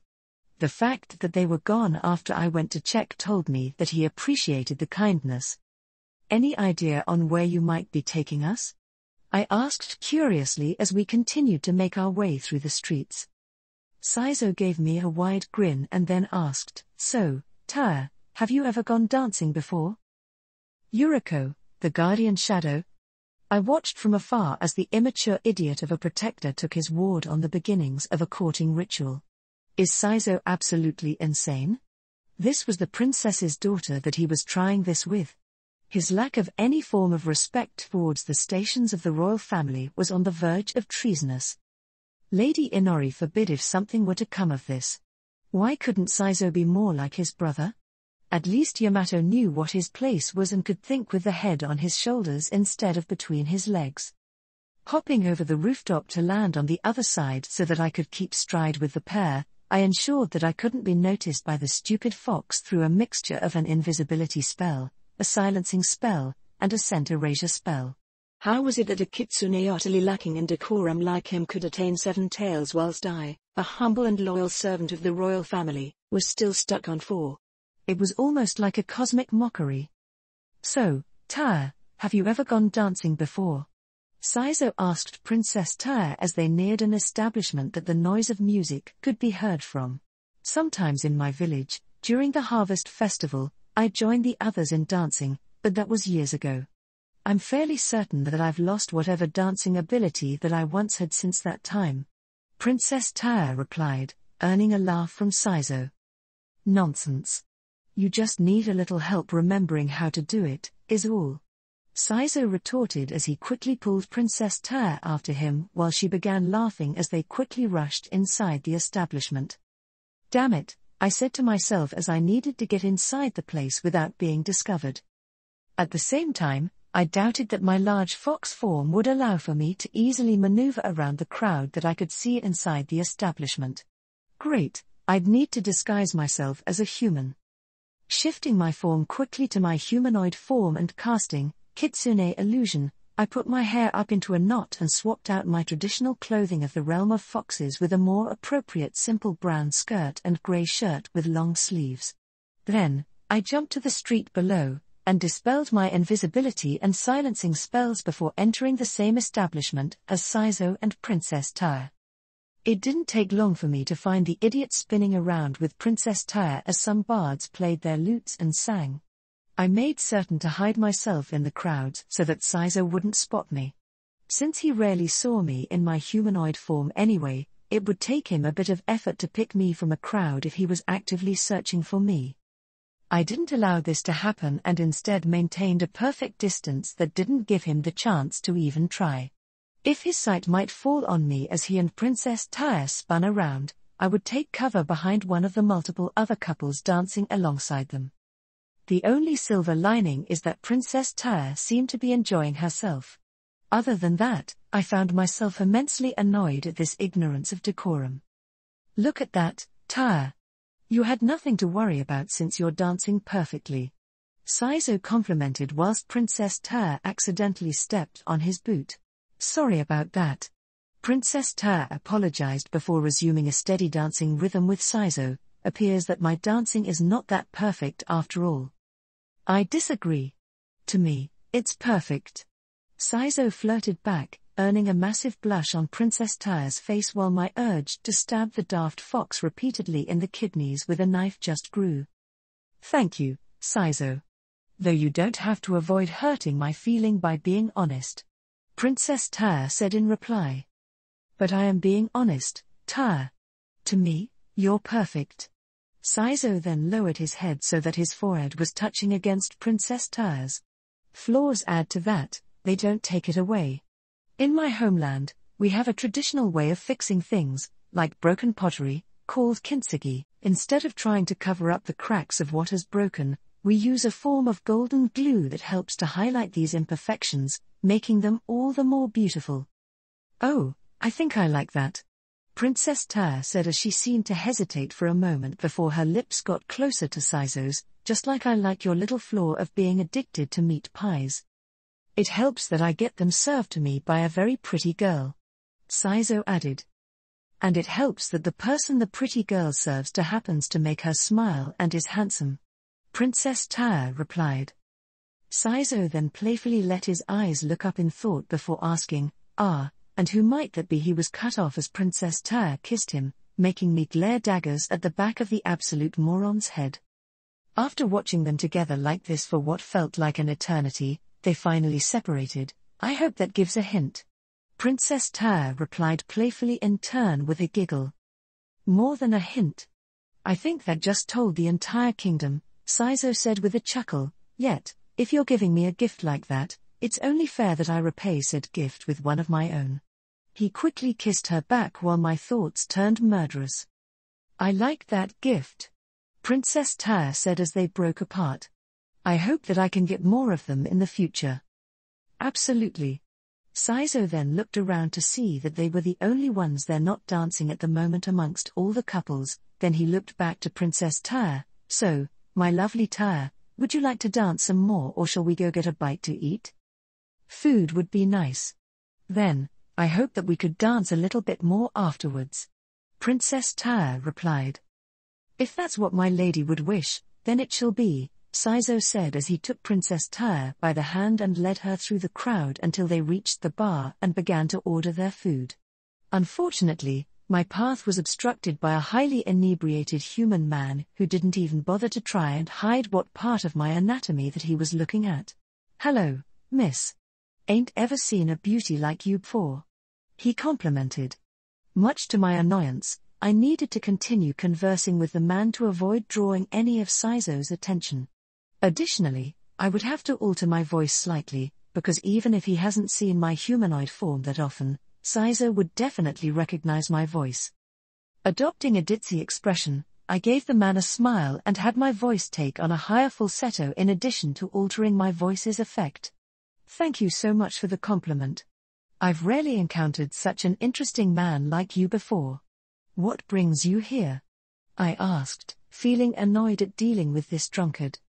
My attention was slightly split as I strained my ears to keep track of where Saizo was taking Princess Tyr. From the smell closely mixed with the pair, they had grabbed roasted pork and potatoes. You know, I do love to get to know more about you. The drunkard said, his voice slurring as he took another swig of his mug of ale. It made my nose almost scrunch in disgust. Why did the drink of this realm have to be so unrefined? I hope that the princess and Lady Inori are able to establish a less tenuous connection between the realms soon enough so that we can import our food and drink into this realm. I miss the snowberry wine that I was able to have whenever I wished. The wines of this realm were nowhere near the taste that I enjoyed. I'd love to know more about a handsome man like you as well. Perhaps we could learn more about each other if you were able to parch my thirst. I replied to him. Just as predicted, a slightly excitable look appeared in his eyes as he nodded. Of course. Just wait right here and I'll have a cup for you, he said quickly through his slurred speech. I gave him an excited nod and watched as he made his way through the crowd to the bar. Too bad for him, I didn't plan to be here when he came back. Moving from my spot while continuing to ensure that I was out of sight, I pulled my hair out of the knot it was in and shook it free to slightly throw off the drunkard if he attempted to spot me again. Then, I moved into a bit of an alcove that was out of the way but still gave me vision on Princess Tyr and Saizo. Tyr. As we ate our food, my heart was still pounding in excitement at making my move on Saizo. I hadn't really been planning for that tonight, but I wouldn't dare say that I regretted kissing him. There was something wild about the man that I found intriguing, while in addition to his carefree and playful personality. How's the food for you? Sato asked as he effortlessly tore into the slab of pork on his plate and quickly swallowed it. He was already halfway through the meal, and likely could have already finished if he wasn't trying to be polite in front of me. In comparison, I was barely a quarter through mine. Swallowing another piece of pork, I replied, it's not that bad. Could do with a little more seasoning and salt. I replied and took a sip of the ale next to me. Drink's not the best or the worst, either. I feel relatively the same about it. If I had to guess, most people who come here don't exactly notice how the food tastes after a few cups alongside a dance, Saizo joked in reply, getting a smirk from me as I looked around the room at the revelry along with the patrons, none of which looked sober. I'd have to agree. I replied while quickening my eating pace, but who's to say that we shouldn't join them? Swallowing another bit of pork and downing it with ale, I was quickly realizing, from the slight fuzziness in my mind, that I was probably a lightweight when it came to drinking. Up for trying another round of dancing? Saizo guffawed at this. If that's what you want, then who am I to say no? He returned before increasing his eating pace with me as we prepared to go back onto the dancing floor once more. How are you holding out, Tyr? Saizo asked as I stumbled down the street while leaning on the man for support. We just left that tavern after spending another hour dancing inside to the performances of the bards before I felt too hot, tired, and tipsy to go on any longer. Turns out that I'm a little susceptible to alcohol. I replied with a giggle as I felt my face redden. I just hope that Nina and Mom are sleeping right now. Why might that be? Saizo questioned while adjusting his grip to keep me steady. Because I'll get so many questions from them, I answered, earning an amused chuckle from the grey-haired man. Getting a look from him with a raised eyebrow, Saizo asked, "Want me to try and get you back to your home faster?" I answered that question with a sly look on my face, not that I'm disagreeing, but how would you do that? Snickering came from Saizo before he replied, "Like this." He quickly maneuvered to get me onto his back before scooping my legs off the ground and holding me in place, eliciting a squeal of excitement from me as he swiftly took off down the street, as if unhindered by the weight of carrying me. Better start picking out directions for me before I just start running in a straight line.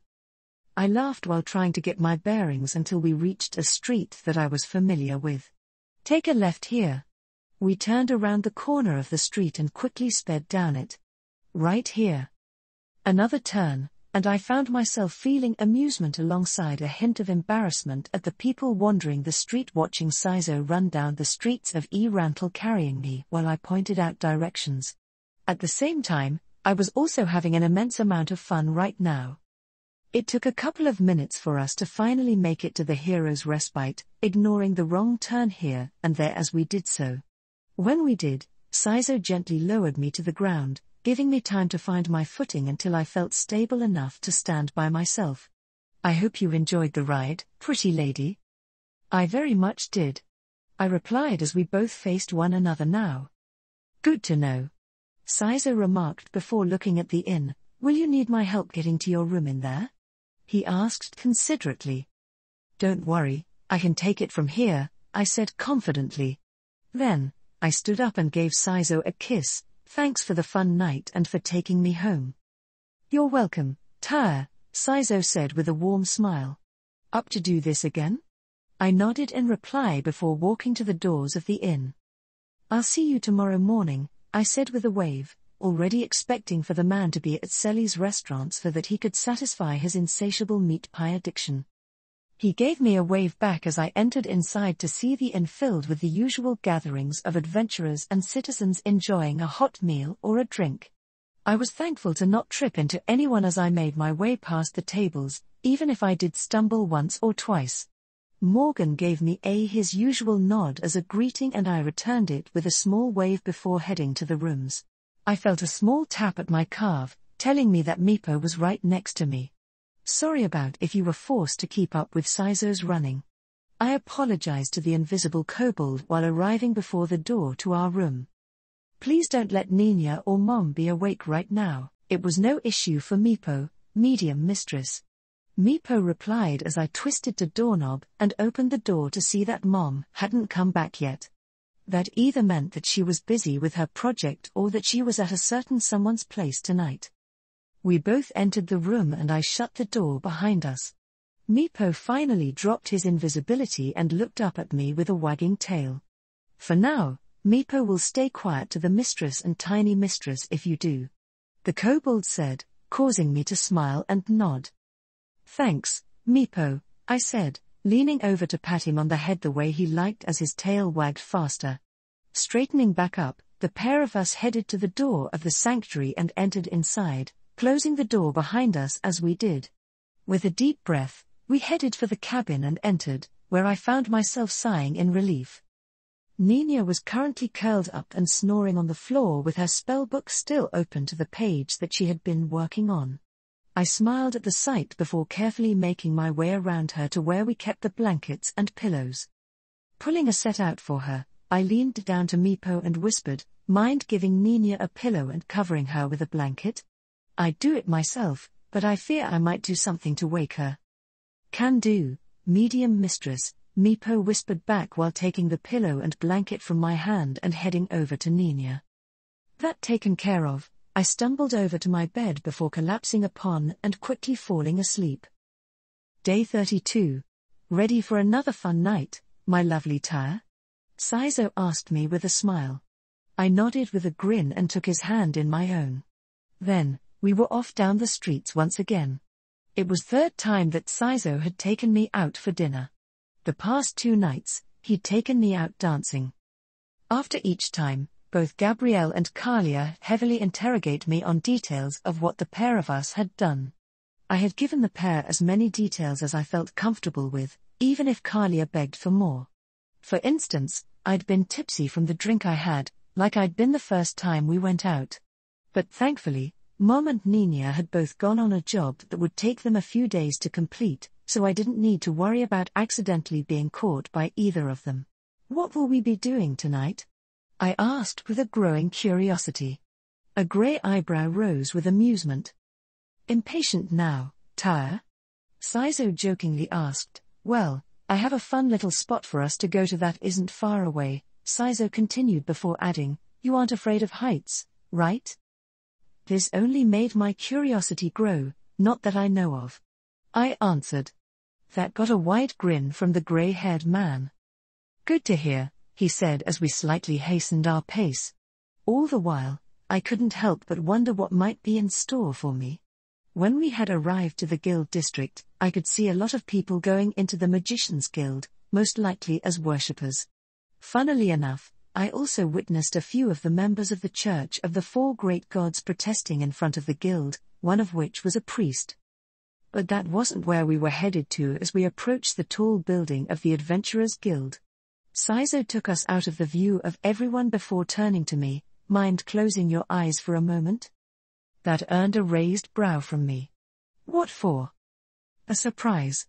You'll love it, trust me," Saizo reassured me with his hands on my waist. I giggled at how insistent he was and rolled my eyes before closing them. "All right, I'll do it, but no funny business," I playfully warned.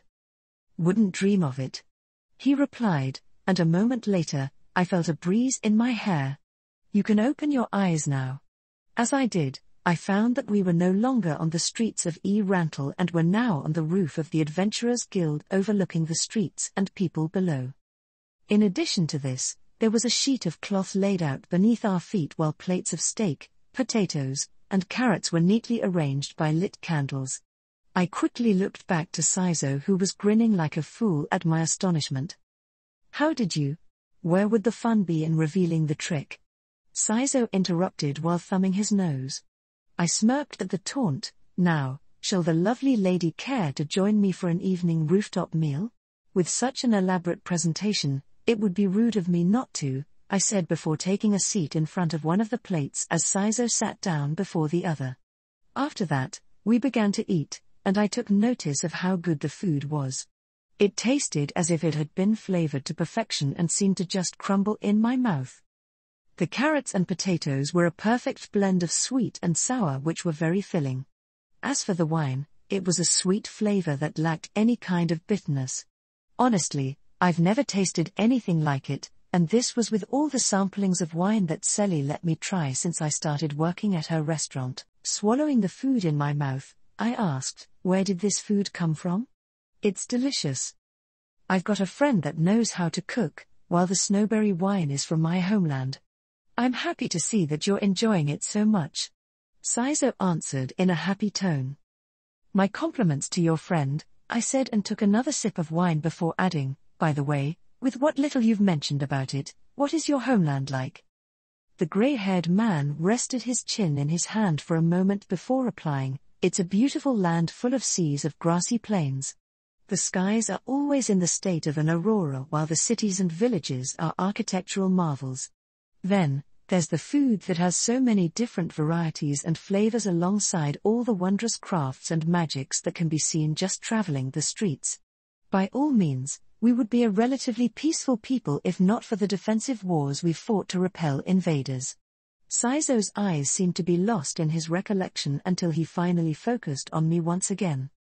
"Yet, even with the hardships my country might go through, almost nothing beats laying on the grass at night and staring at the beautiful sky and its ever-changing patterns," Saizo said with utter sincerity. "Sounds like a wonderful place to live. I would love to visit it," I remarked at the thought such an intriguing land. Saizo warmly smiled as I said this. "Who knows? Maybe you might have the chance to do so in the future. I'd love to take you on a personal tour of my hometown of Ishimura to experience all the sights and smells.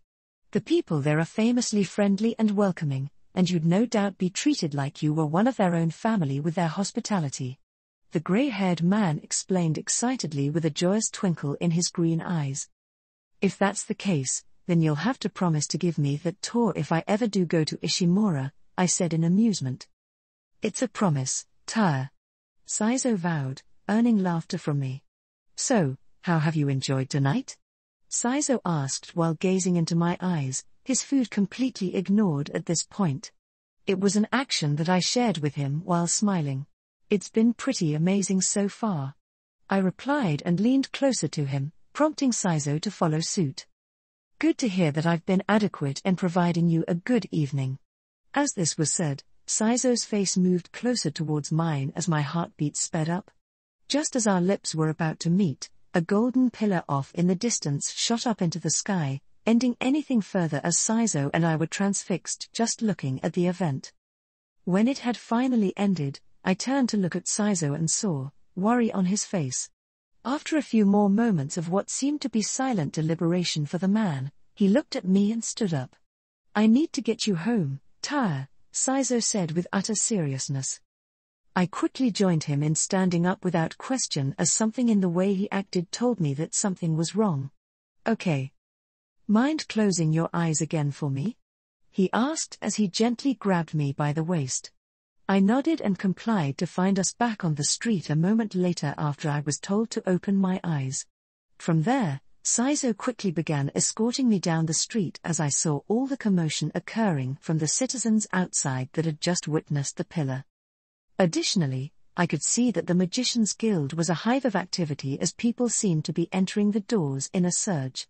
Likely a bunch of curious or scared people who were turning to the only authority in the city that knew about magic. I didn't get long to observe as we had already passed by and were making a fast pace to the hero's respite.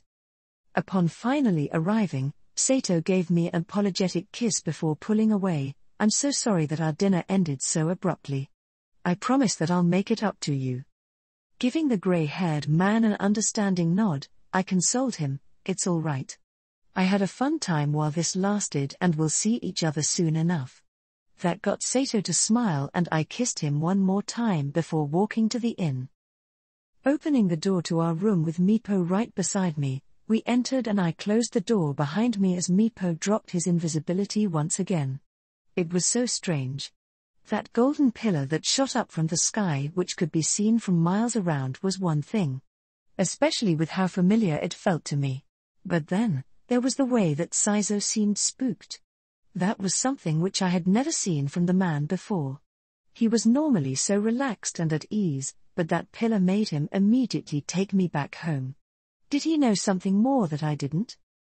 Or was he afraid that this random act of magic would be dangerous? Due to how serious he had been, I didn't argue with his decision to take me home, but I would ask him about it tomorrow when I saw him again. Good evening, Princess Tyre and retainer Meepo. The female voice behind me caused me to jump as I turned to Meepo standing protectively in front of me while a woman in an odd blue dress stood in the middle of the room looking at us. She was quite beautiful, with midnight blue hair tied into a knot and a pair of blue eyes with slitted pupils. Yet, it was when I took notice of the two additional features at the top of her head consisting of a pair of long fox ears that held a few ringed piercings in them, alongside the four tails which were the same color as her hair, that I knew what she was. Another kitsune.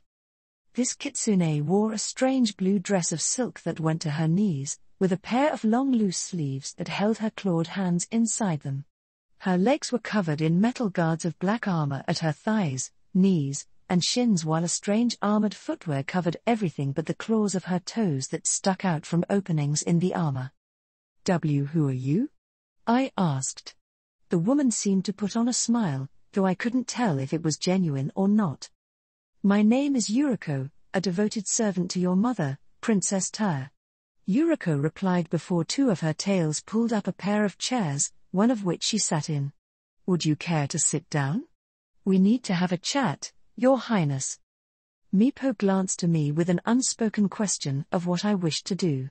After a moment, I gave him a nod and looked back up to Yuriko. I'm willing to hear you out. I answered as I took the proffered seat and sat down, but why is it that you need to speak with me? I've planned to have this conversation with you for a while now, all of which has to do with your connection to Princess Kasha alongside your safety. The midnight blue kitsune explained. My heart thumped a tad faster at the mention of my safety. Why would my safety be a concern? I asked aloud. The princess and your protectors have kept silent about it to spare you any worry, but I feel that you should be aware of dangers to you in addition to a method to help protect yourself. Due to the events of tonight, it only reinforced my belief that we needed to have this conversation now. Mom's been hiding something from me. What danger do I need to be aware of? A few weeks prior, a group of monsters of A, currently unknown, faction planned to kidnap and replace with you with a fake for some unknown reason. Were it not for a guardian that had been assigned to you, these monsters would have taken you without issue. Yuriko replied, making me think about how I hadn't even known about this until she told me. Was this plot thwarted while I was working at the restaurant, walking to or from home, while I was at the inn? Would Meepo have been able to stop it, or would he have been killed trying to defend me? Yuriko was correct when she said that Mom kept this knowledge from me to prevent worry. Because of this, your mother increased protections around you, Princess Nina, and all others that she is close to. Even if it is to spare you worry, I see this as a detriment that only serves to give threats a greater chance to take you unaware, especially as greater threats will eventually appear, Yuriko continued. What other threats could I expect? The kitsune's blue eyes hardened for a moment before she answered. Other beings and factions, some of which shall be gods, will eventually take notice of Princess Kasha. Some of them will be hostile, and shall wish to hurt or control Her Highness in any method possible. Princess Nina and yourself are one such method. A feeling of guiltiness sprouted in my mind as I considered how much of a liability that made me to Mom with this being the case. Unlike Nina, I didn't know any magic to protect myself, nor did I have any physical skill in combat. At most, I could try running away, for all the good that would do. I found myself slightly surprised when Yuriko put a hand on my knee in sympathy, causing me to look up to her as she gave me an understanding nod. There is wisdom in knowing one's own shortcomings, but that doesn't mean that it must be permanent. Then how would I even do anything to change it? I asked, earning a smile from Yuriko as her hand reached into some dark portal and pulled out a glass vial containing a glowing golden liquid inside. From how Nina had told me about it before, I knew what this was. It was Mom's blood. Were you to drink this, Princess Taya, it would give you multiple benefits to make up for your doubts and worries. Yuriko gently handed it to me, and I carefully took the oddly warm vial from her hands and examined it. You would gain a complete connection with your mother like Princess Nina currently has, also allowing your mother to more easily find you were you to be in danger. And, it would give you a potential to use magic as compared to now, so many benefits for essentially no cost. I would be lying if I denied that I hadn't considered the idea of asking to drink Mom's blood, once or twice. The thing that always held me back was, I've never had any history or ability with magic like Nina has. Really, aside from the people around me, I was extremely mundane in comparison. And then, there was also my hesitation to ask Mom for anything when she's already given me so much. But because Yuriko was just giving this vial of blood to me, there wasn't any need to just ask. Maybe I could be selfish just this once. Drinking this would truly help my family and I pondered aloud as a hesitant part of my mind still held me back. All that and more, Your Highness. Yuriko answered for me with a smile while motioning me to drink. I glanced over to Meepo, who had been silent since the beginning of this conversation. The red kobold gave me a nod. Meepo goes along with whatever choice medium mistress makes. That was all the further confirmation I needed as I pulled the stopper off the vial and drank it. As the warm liquid went down my throat, I felt a pulse of power burst out from me. My vision darkened for a moment as all my senses left me and I found myself momentarily weightless in a dark void. A moment later the darkness became illuminated by the form of a massive white tree. Just from where I floated, it seemed incomprehensibly large as 10 limbs branched off into different directions with what seemed to be entire worlds on the end of each branch. Then, I felt a pull, and my consciousness was pulled to the tree at a speed I could never even dream of achieving normally.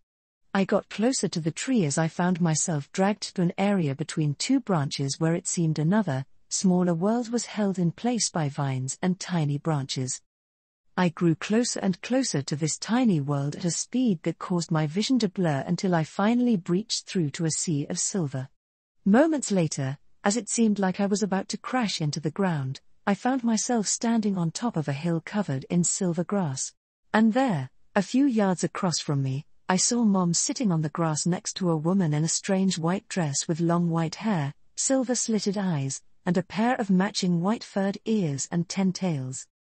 Oddly, it was a feature that Mom shared with this woman, as Mom now had one more golden tail than she did before. With my eyes flickering between the pair, I could almost assume that they might be sisters. Yet, Mom said that she didn't have any living sisters left. That could only mean that I was looking at Inori, the adopted grandmother of Nina and I. "Mom?" I called out, and watched the blonde kitsune turn to look at me in shock and confusion. "Ter?" she replied before rushing onto her feet and running towards me until my vision of her faded. I found myself sitting in my chair once again, looking at Yuriko with surprise as I tried catching my breath after what I saw. What just happened? There was a giant tree, and a hill of silver grass, along with Mom and Grandma.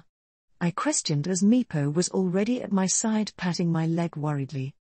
"What you saw, along with what I see now, confirms that your body took to Princess Kasha's blood exceedingly well," Yuriko answered, making me look at her in confusion. She responded by pointing to the nearby mirror. Giving Meepo a shaky pat on the head to reassure his worries, I stood up from my chair and walked over to the mirror to see that my eyes had changed. Half of the blue in my eyes had been taken over by bright golden rings, just like Nina's. My sister had said that those who got eyes like these were known as maidens by the order of the Fox Princess. But was that the only thing that changed? "I have so many questions," I said while turning to look at the smiling kitsune.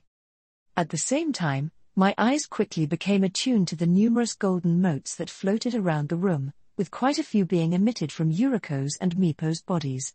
Some went towards a random direction northeast, others gathered at random areas or floated into me. Yet, all I felt upon them entering me was warmth alongside a strength that felt hard to explain. What were these things? "Sadly, Your Highness, I'm not as qualified to answer the questions you have compared to your mother's priestesses.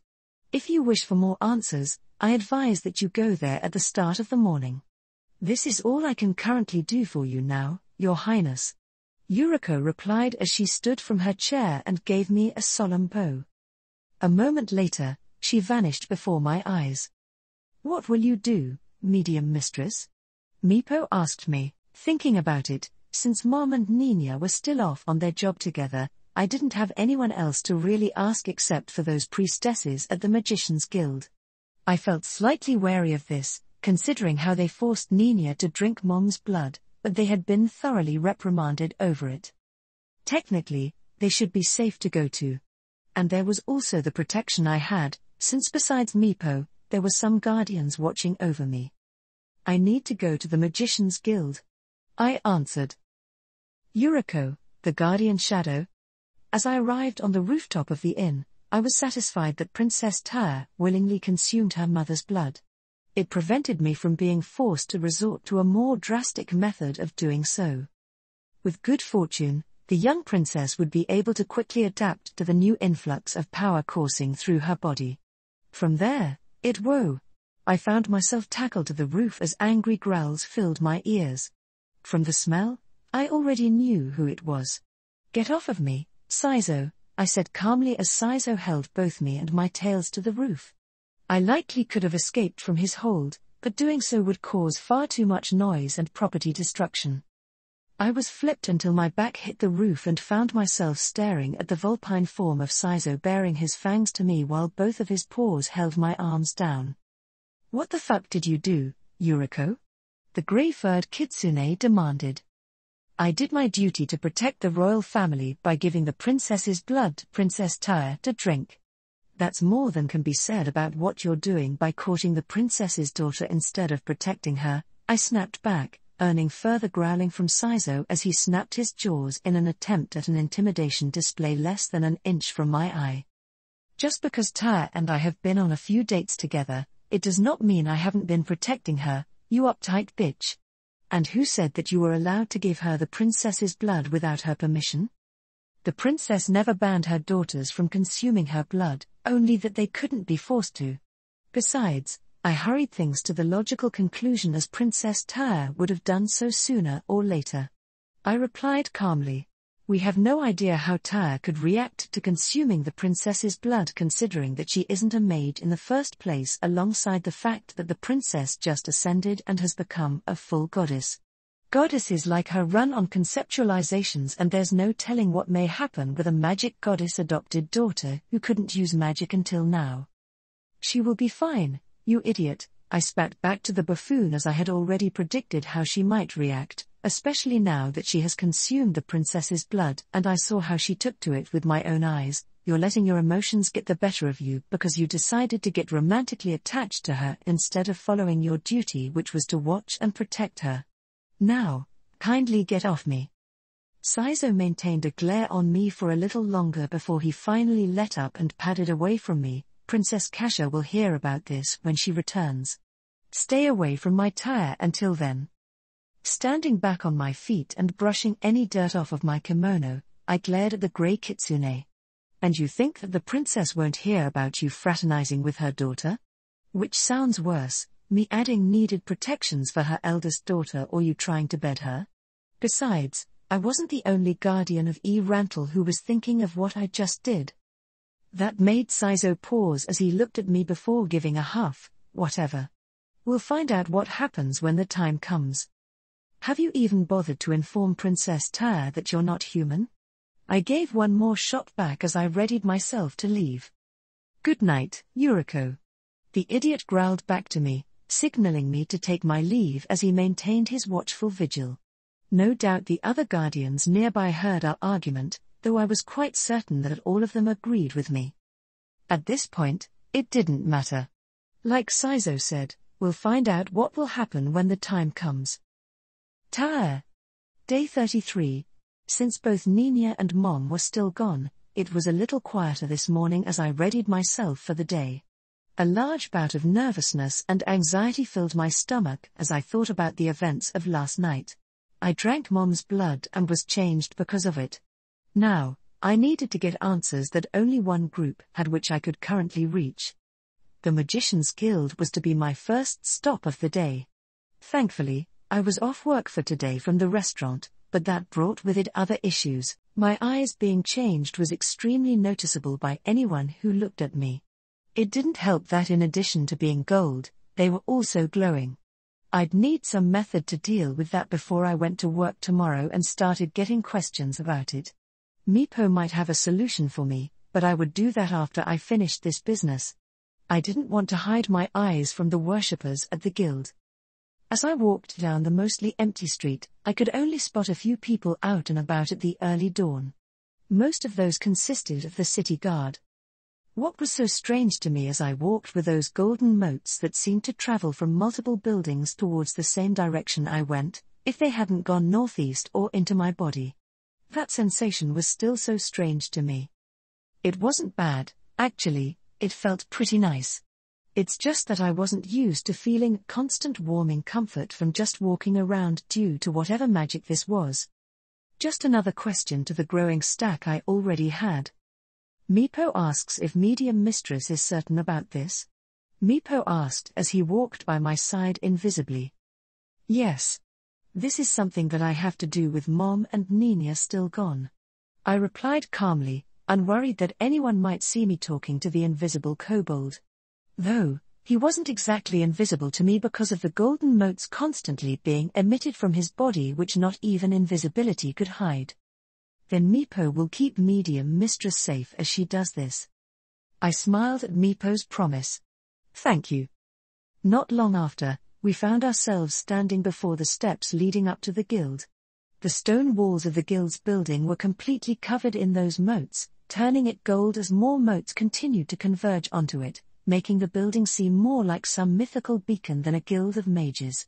All the while, I felt reminded of a blizzard of snow from all the gold that fell around me or went into me. As I continued up the steps, I received a better look at the petrified form of E. Rantle's high priestess, Verona Margrost. It was an ominous feeling to know that the woman was still alive in this imprisonment, just unable to do anything but stand there. At the base of the pedestal that she was bound to, I saw numerous symbols and effigies dedicated to the 4 great gods that were either a way to honor or mourn her. I couldn't muster up much sympathy for the woman considering how she had apparently tried to murder everyone in the Magician's Guild due to a difference in religion. Looking away from the statue, I was about to continue my trek when the voice of a woman spoke from ahead of me. High Priestess Tyre, it is my honor to welcome you to the Magician's Guild. Looking up ahead, I saw a woman in a white outfit similar to Mom's goddess outfit approaching Meepo and I. What astonished me were the number of golden motes that covered her outfit and body or swirled around and into her like a storm. Who are you? And how do you know who I am? I asked, suspecting that she might know who I was if she already knew Nina. I am Priestess Evelyn, and I know of you, High Priestess Tyre. It would be a failing as my duties to my lady to not know who her daughters were. Evelyn answered, allowing me to recall that she was specifically the one that had forced Nina to drink Mom's blood.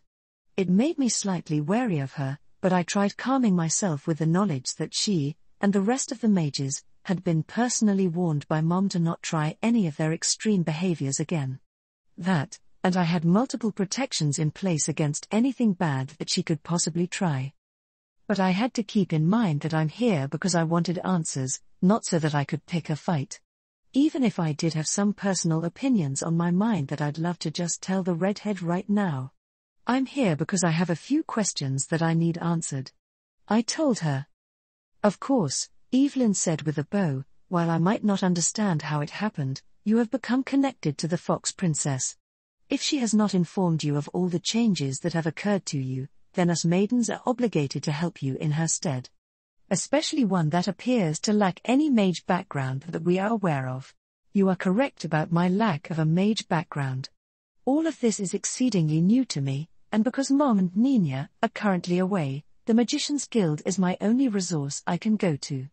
I confirmed. I can understand any of the hesitation you might be feeling by coming to the Magician's Guild and the order due to our previous overzealous interaction with High Priestess Nina. We thoroughly regret our callous disregard for her opinion in the matter and have done much to change our ways and atone. Evelyn apologized with deep sincerity.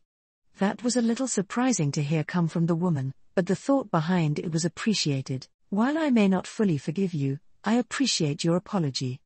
I replied, earning a smile from the woman that I was able to see through all the golden motes that covered her veil. One question that I do have, High Priestess, is if you're aware that there is someone invisibly following you? Evelyn asked while pointing to Meepo. So, she can see him as well.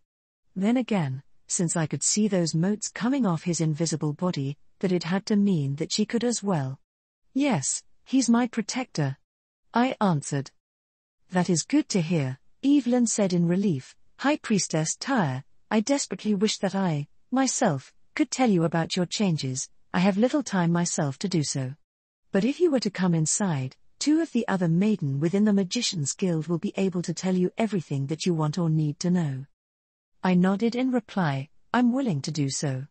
Evelyn then gestured me to the entrance of the guild and I began walking to it, with Meepo silently at my side while Evelyn walked with me as soon as I passed her. She opened the door to the guild for me, and I stepped in to see 2 more women standing a few feet ahead that were dressed just as Evelyn was, with golden motes covering and surrounding them just like her. High Priestess Tyre, this is Maya, Evelyn pointed to a woman with blue hair, and Lisa. She then motioned to the woman with black hair. They will be the ones to tell you everything that you wish to know. With how all of them were waiting here, I had to ask, were all of you expecting me to come here this morning? Yes, High Priestess Tyre. Lisa replied, all of us maidens know when another has ascended to our status. This was in addition to one of our lady's servants informing us of your arrival today. I see, so Yuriko let them know ahead of time that I'd be coming. That's good to know, I remarked. If you may, High Priestess, can you please follow us? The black-haired priestess, Lisa, asked as she gently took me by one hand while the blue-haired woman, Maya, took me by the other and led me through the Magician's Guild as multiple mages all bowed before us in respect as we passed. I noticed how those gold particles seemed to flow out of them as we did, either floating towards me before entering my body, the same being said for Maya and Lisa, or they floated off into a random direction. Yet, we didn't have much time to examine the phenomenon as the priestesses brought me up the stairs and into a room. I was surprised to say the least as I looked at a large statue of Mom dressed in that goddess guise of hers. In addition to this, I could also see so many of those golden particles floating around the statue, clustering onto it, or floating away. So, what is it that we're doing? I asked a little nervously. We shall perform your fitting and dressing for your ceremonial dress, High Priestess Tyr. After all, it wouldn't do for the daughter of our goddess to be dressed in anything less. Lisa replied just as we went behind a changing screen where I could already see multiple sets of those white ceremonial dresses already created, with more likely stored away.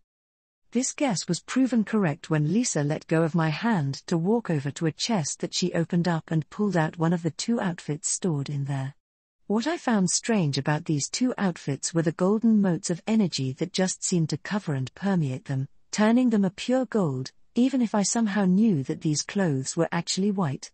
At the same time that this happened, Maya was already undressing me, and I thought about if I should stop her. But then, the thought came over me how I might look dressed similarly to Mom. It wouldn't hurt to try. Putting on the underclothes, followed by the dress, a soothing warmth seemed to enter me the second the dress touched my skin. I noticed how, in comparison to the dresses that the normal priestesses wore, this one was edged in gold while the symbol of a blue flame with 9 golden rays on the front of all of the other dresses also had a golden circle in the center of it. To be honest, I found myself blushing at how revealing this outfit was, especially when the red-haired priestess, Evelyn, entered the room and began praying to the statue of Mom. Could you straighten out your arms and raise them, please, High Priestess? Maya asked. I complied as she slid the mote-covered and saturated white sleeves edged in gold up my arms before tying them in place, causing the golden motes on the cloth to jump about like disturbed snow before they settled on the cloth and my skin once more. Following this, a translucent white veil edged in gold was brought to my face, allowing me to see all the golden motes caught on the material, making it look in this priestess sight like a thick cloth of pure gold. It was soon tied in place by Lisa. I found myself inhaling entire mouthfuls of these golden motes on the veil which continued replenishing as more took their place.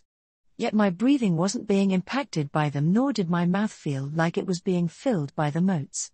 In fact, as the warmth of the energy created by those golden motes went down my throat, my breathing felt even easier, stronger almost, along with the rest of my body. Still, it was a bit of a strange feeling to have this cloth slightly flutter on my face whenever I exhaled, but apparently both Mom and the priestesses were able to get used to it easily enough. My eyes glanced over to see golden particles coming off of the statue before they surrounded and entered Evelyn. Then she looked over to me and smiled before walking away from Mom's statue and out the door of the room. Why was it that those particles entered her like that? Maya took me out of my thoughts as she tied a long strip of golden cloth against my waist before letting the loose ends fall to the front of my dress. To finish the process, a conical white hat edged in gold was placed on my head before a pair of golden-heeled sandals were put at my feet which I stepped into. Lisa then took my hand with a smile under her veil and led me to a mirror allowing me to see how I looked in these clothes. It was strange to see how different I looked compared to my normal clothes. My glowing golden eyes added to how I looked, giving me a striking appearance. Then, I took a pose or two, considering what Saizo might think were he to see me right now. You look very beautiful, High Priestess Tyr. Just like your mother, the Fox Princess. Lisa complimented me, making me think that I really did look like that. We pray that, one day, High Priestess Nina will allow us to garb her as we did you. Yeah, Nina would definitely look cute dressed like this, though I think she'd be a little too shy to even attempt it, I said with an amused giggle. For what reason would High Priestess Nina need to be shy? She is, like you, one of Our Lady's daughters. She deserves to be clothed in the finest gold and silks for that alone. Maya asked curiously while I felt a small amount of embarrassment at being told what she thinks Nina and I deserve. Nina isn't the most confident about her appearance. And with how revealing this outfit is, she'd be very hesitant about wearing anything like it. I replied. That earned a giggle from Lisa. I wouldn't worry much about the confidence High Priestess Nina may feel for wearing these holy vestments. A few of your mother's maidens were shy at first, but they quickly grew out of that. I see. I remarked before asking, so, Lisa, is there a reason for these golden motes everywhere that seem to cling to me? For instance, they're all over us and what we're wearing along with Mom's statue. I pointed over to said, mostly golden, statue. Priestess Evelyn has left us much to teach you, but that is something that most maidens end up asking upon their ascension, Lisa said with a nod of understanding. From what we have discovered after enough study, it is the accumulated worship of the Fox Princess in the form of mana only visible to those who have been chose as her maidens. While they do float away to wherever Our Lady may be, quite recently, they have also started to gather upon objects of great worship. And clothes are one of said objects of worship? Both Lisa and Maya nodded together. Us maidens have prayed upon these ceremonial vestments in addition to blessing them with the holy elixir. As such, they are as worthy as these mortal hands can produce for the daughters of Our Lady. Lisa elaborated. That elixir was Mom's blood. And yet, even with the macabre knowledge that Mom's blood had been used in the creation of these clothes, it didn't take away from how comfortable they felt. Taking another glance at the mirror, I couldn't help but wonder if my eyes looked more gold than they had a minute ago. Maybe it was just me seeing things. As for us maidens, much of the worship towards Our Lady is directed through us. In essence, we are all walking objects of worship towards your mother, especially you and your sister. Maya explained.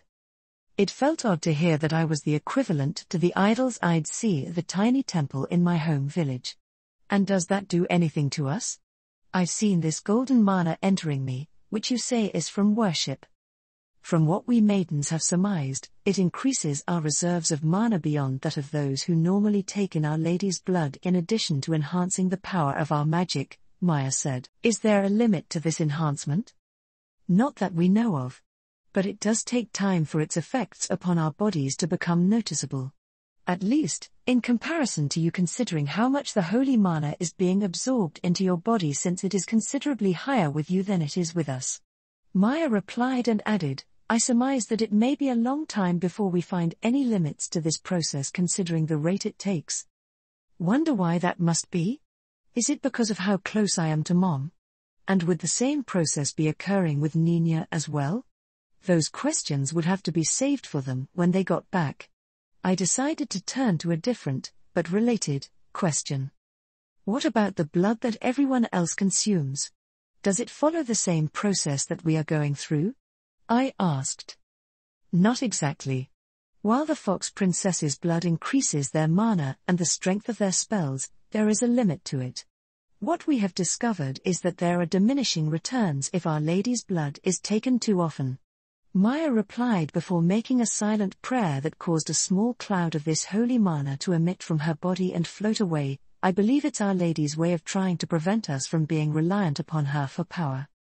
Her teachings when she arrived at the guild said that she saw us like her children, and wished for us to grow strong and be better. Like any parent, the Fox Princess nurtures and helps us to grow. But she also wishes for us to find our own path and not become reliant upon her like a crutch, while also utilizing what gifts she gives us to help others. I found myself smiling at what Maya said. To be honest, that is something that Mom would want. I know that Mom has mentioned that she is still worried that this order might misinterpret what she says, which is why she has been keeping a closer eye on them. But this is probably one of those interpretations that she would actually like. That's something Mom would be happy to hear, I said, voicing my thoughts to the two priestesses, earning happy looks from them. Thank you for those kind words, High Priestess Tyr, Lisa said appreciatively. Then, she gently took my hand in her own. Shall we show you around the Magician's Guild now, High Priestess? Lisa's question made me feel a little bit of panic and nervousness at the thought of others seeing me like this.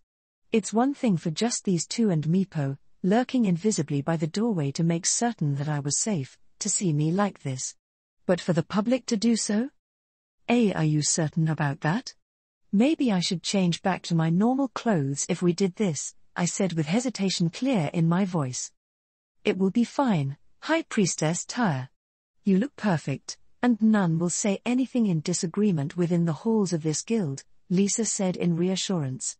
I didn't exactly feel fully confident at hearing this, but I let the woman pull me along with her, apprehension still clear in my mind. Funny that I was acting like Nina had a few weeks ago.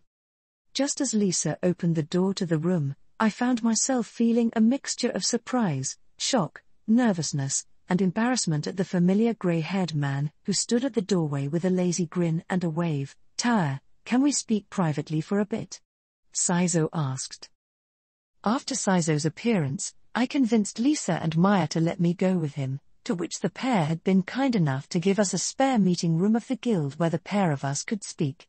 I was still immensely surprised on how he had even known that I would be here. Was he also a worshipper of Mom and had just spotted my arrival at the guild while he'd been here? Once we had been left alone in the room with the door closed behind us, with even Meepo opting to remain outside instead of following us into the room like he normally would, Saizo was quiet as he gave me an appreciative look. I took off the hat and veil I was wearing and set them on the table. How did you even know I was here? I found myself blurting out. Saizo was quiet for a moment as he approached me, then he replied, It's part of the reason that I wanted to speak to you. I watched as an inner conflict filled Saizo's face as he contemplated what he further wanted to say. Putting a hand to his cheek, I gave him a smile. If something's bothering you, you can tell me. I'll listen.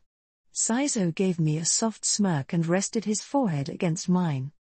It's nice to hear you say that. And there's a lot that I have to say to you, but just know that the first thing I have to say is that I really like you a lot. Saizo began, getting a giggle from me as I kissed him on the lips. And I feel the same way, I said back. The second thing I have to say is that I haven't been fully honest with you. I was about to ask what he meant by that until I watched his, once round, pupils suddenly turn into slits. There was movement out of the corner of my eyes, and when I went to look, I saw multiple grey furred tails swaying around us. I'm a little furrier than you expected. It took me a moment to process this before I burst out laughing. Even when trying to be serious, you still make jokes. I remarked as I now knew that he was a kitsune. If there's any positive trait one could say I have, it's my consistency. Saizo admitted with a chuckle, and before you ask, I planned to tell you about this eventually, just wasn't exactly sure on when to do so or how you might react. I get it. But now I need to know if the man I've been interacting with the past few weeks is real or not. That was a question that did worry me. Was everything he had told me during all of our talks a lie? As I ruminated on this, I felt Saizo gently lift my chin up so that I could look at him. The only lies I told you were mostly ones of omission. My name is Saizo and I'm a seven-tailed kitsune. I have an annoying brother. My hometown is Ishimura in the realm of foxes, and I was brought to this realm by your mother to protect you. That's something I've personally really enjoyed.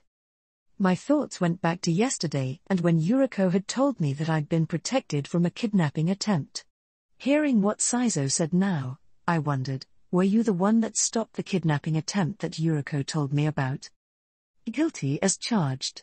Saizo admitted with a grin. Without much thought, I pulled him into a kiss and we remained like that until we needed to catch our breaths. Not that I mind, but what was that for? Just a way of thanking my rescuer, even if I didn't know about it until recently. I answered. You're welcome, but what kind of protector would I be if I let anyone nefarious take you under my watch?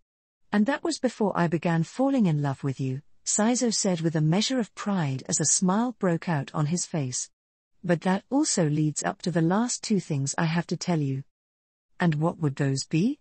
Saizo's expression turned into a wry grin. I am definitely going to die once Princess Kasha returns. It's a 50-50 that she is either fine with us or that my pelt is going to be mounted on a wall. Now that made me break out in laughter. Mom's not going to kill you, I won't let her, I reassured the worried Kitsune. Regardless of dying or not, that leads to the final thing I have to tell you. You really fill out that priestess outfit well. My face was crimson when Saizo said that. Why, you think so? I asked a little shyly. Saizo pulled me in by the waist until I was against his body. I know so.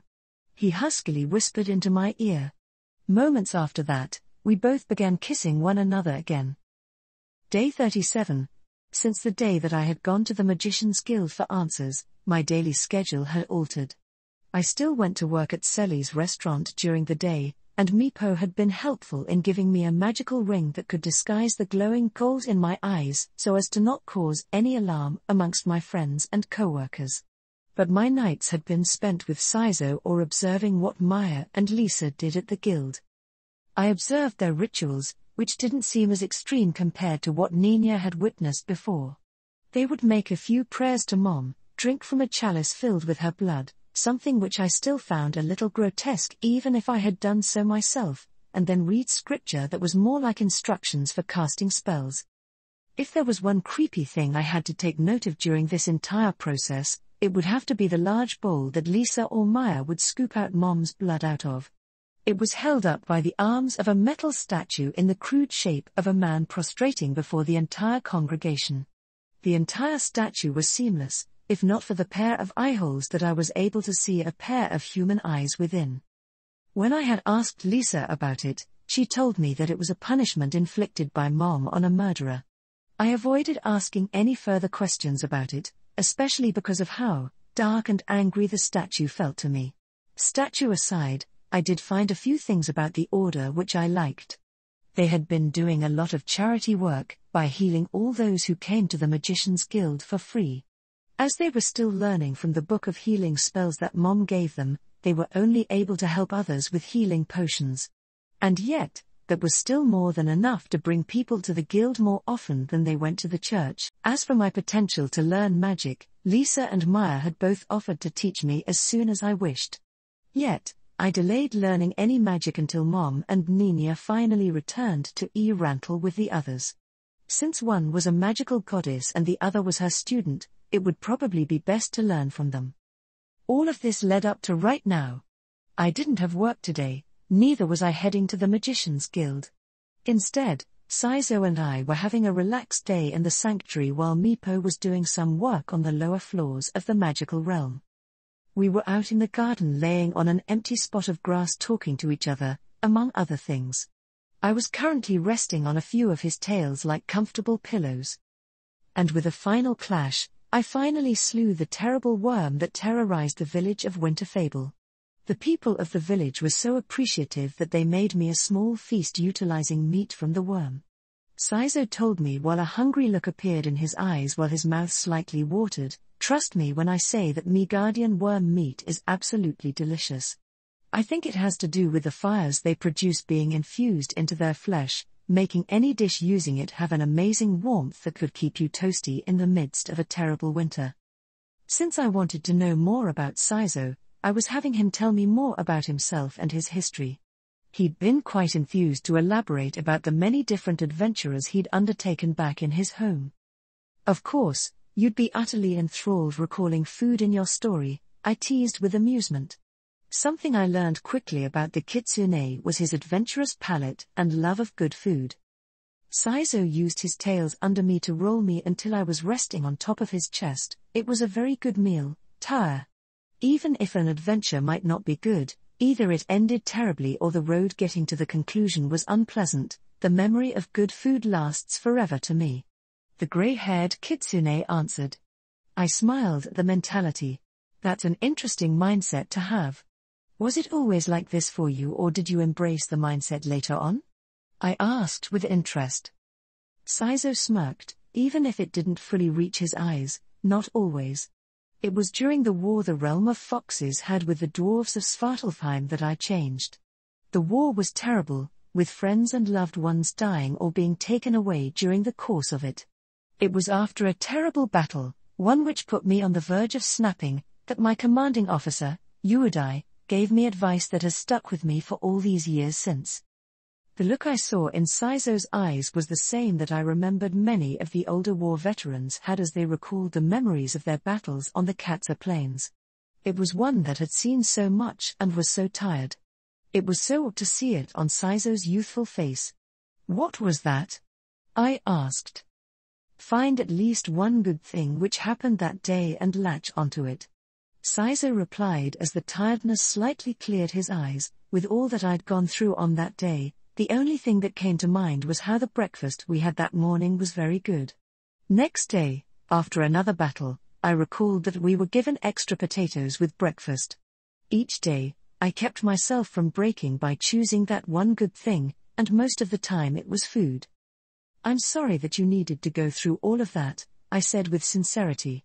Sizo warmly smiled at me before cupping the side of my face with his hand before brushing his thumb against my cheek. It's ancient history for me now, but I appreciate the thought, so thank you, Sizo said warmly. Besides, since then, I've been able to find more than a single good thing for each day. For instance, laying on the ground with you, just talking to each other, has been a good moment today. My heart slightly sped up hearing this before I smiled. How about I give you another good moment today? I asked before kissing the kitsune and eventually separating. Sizo's tails wagged as his eyes became brighter. That's definitely another good moment today. He replied before kissing me back. We continued like this for a while longer until he suddenly separated as his ears twitched. Shit, he said before looking away to the side. I followed his gaze as the door to the sanctuary opened and Mom and Nina both entered and looked at us in shock due to the compromising position that Sizo and I were in.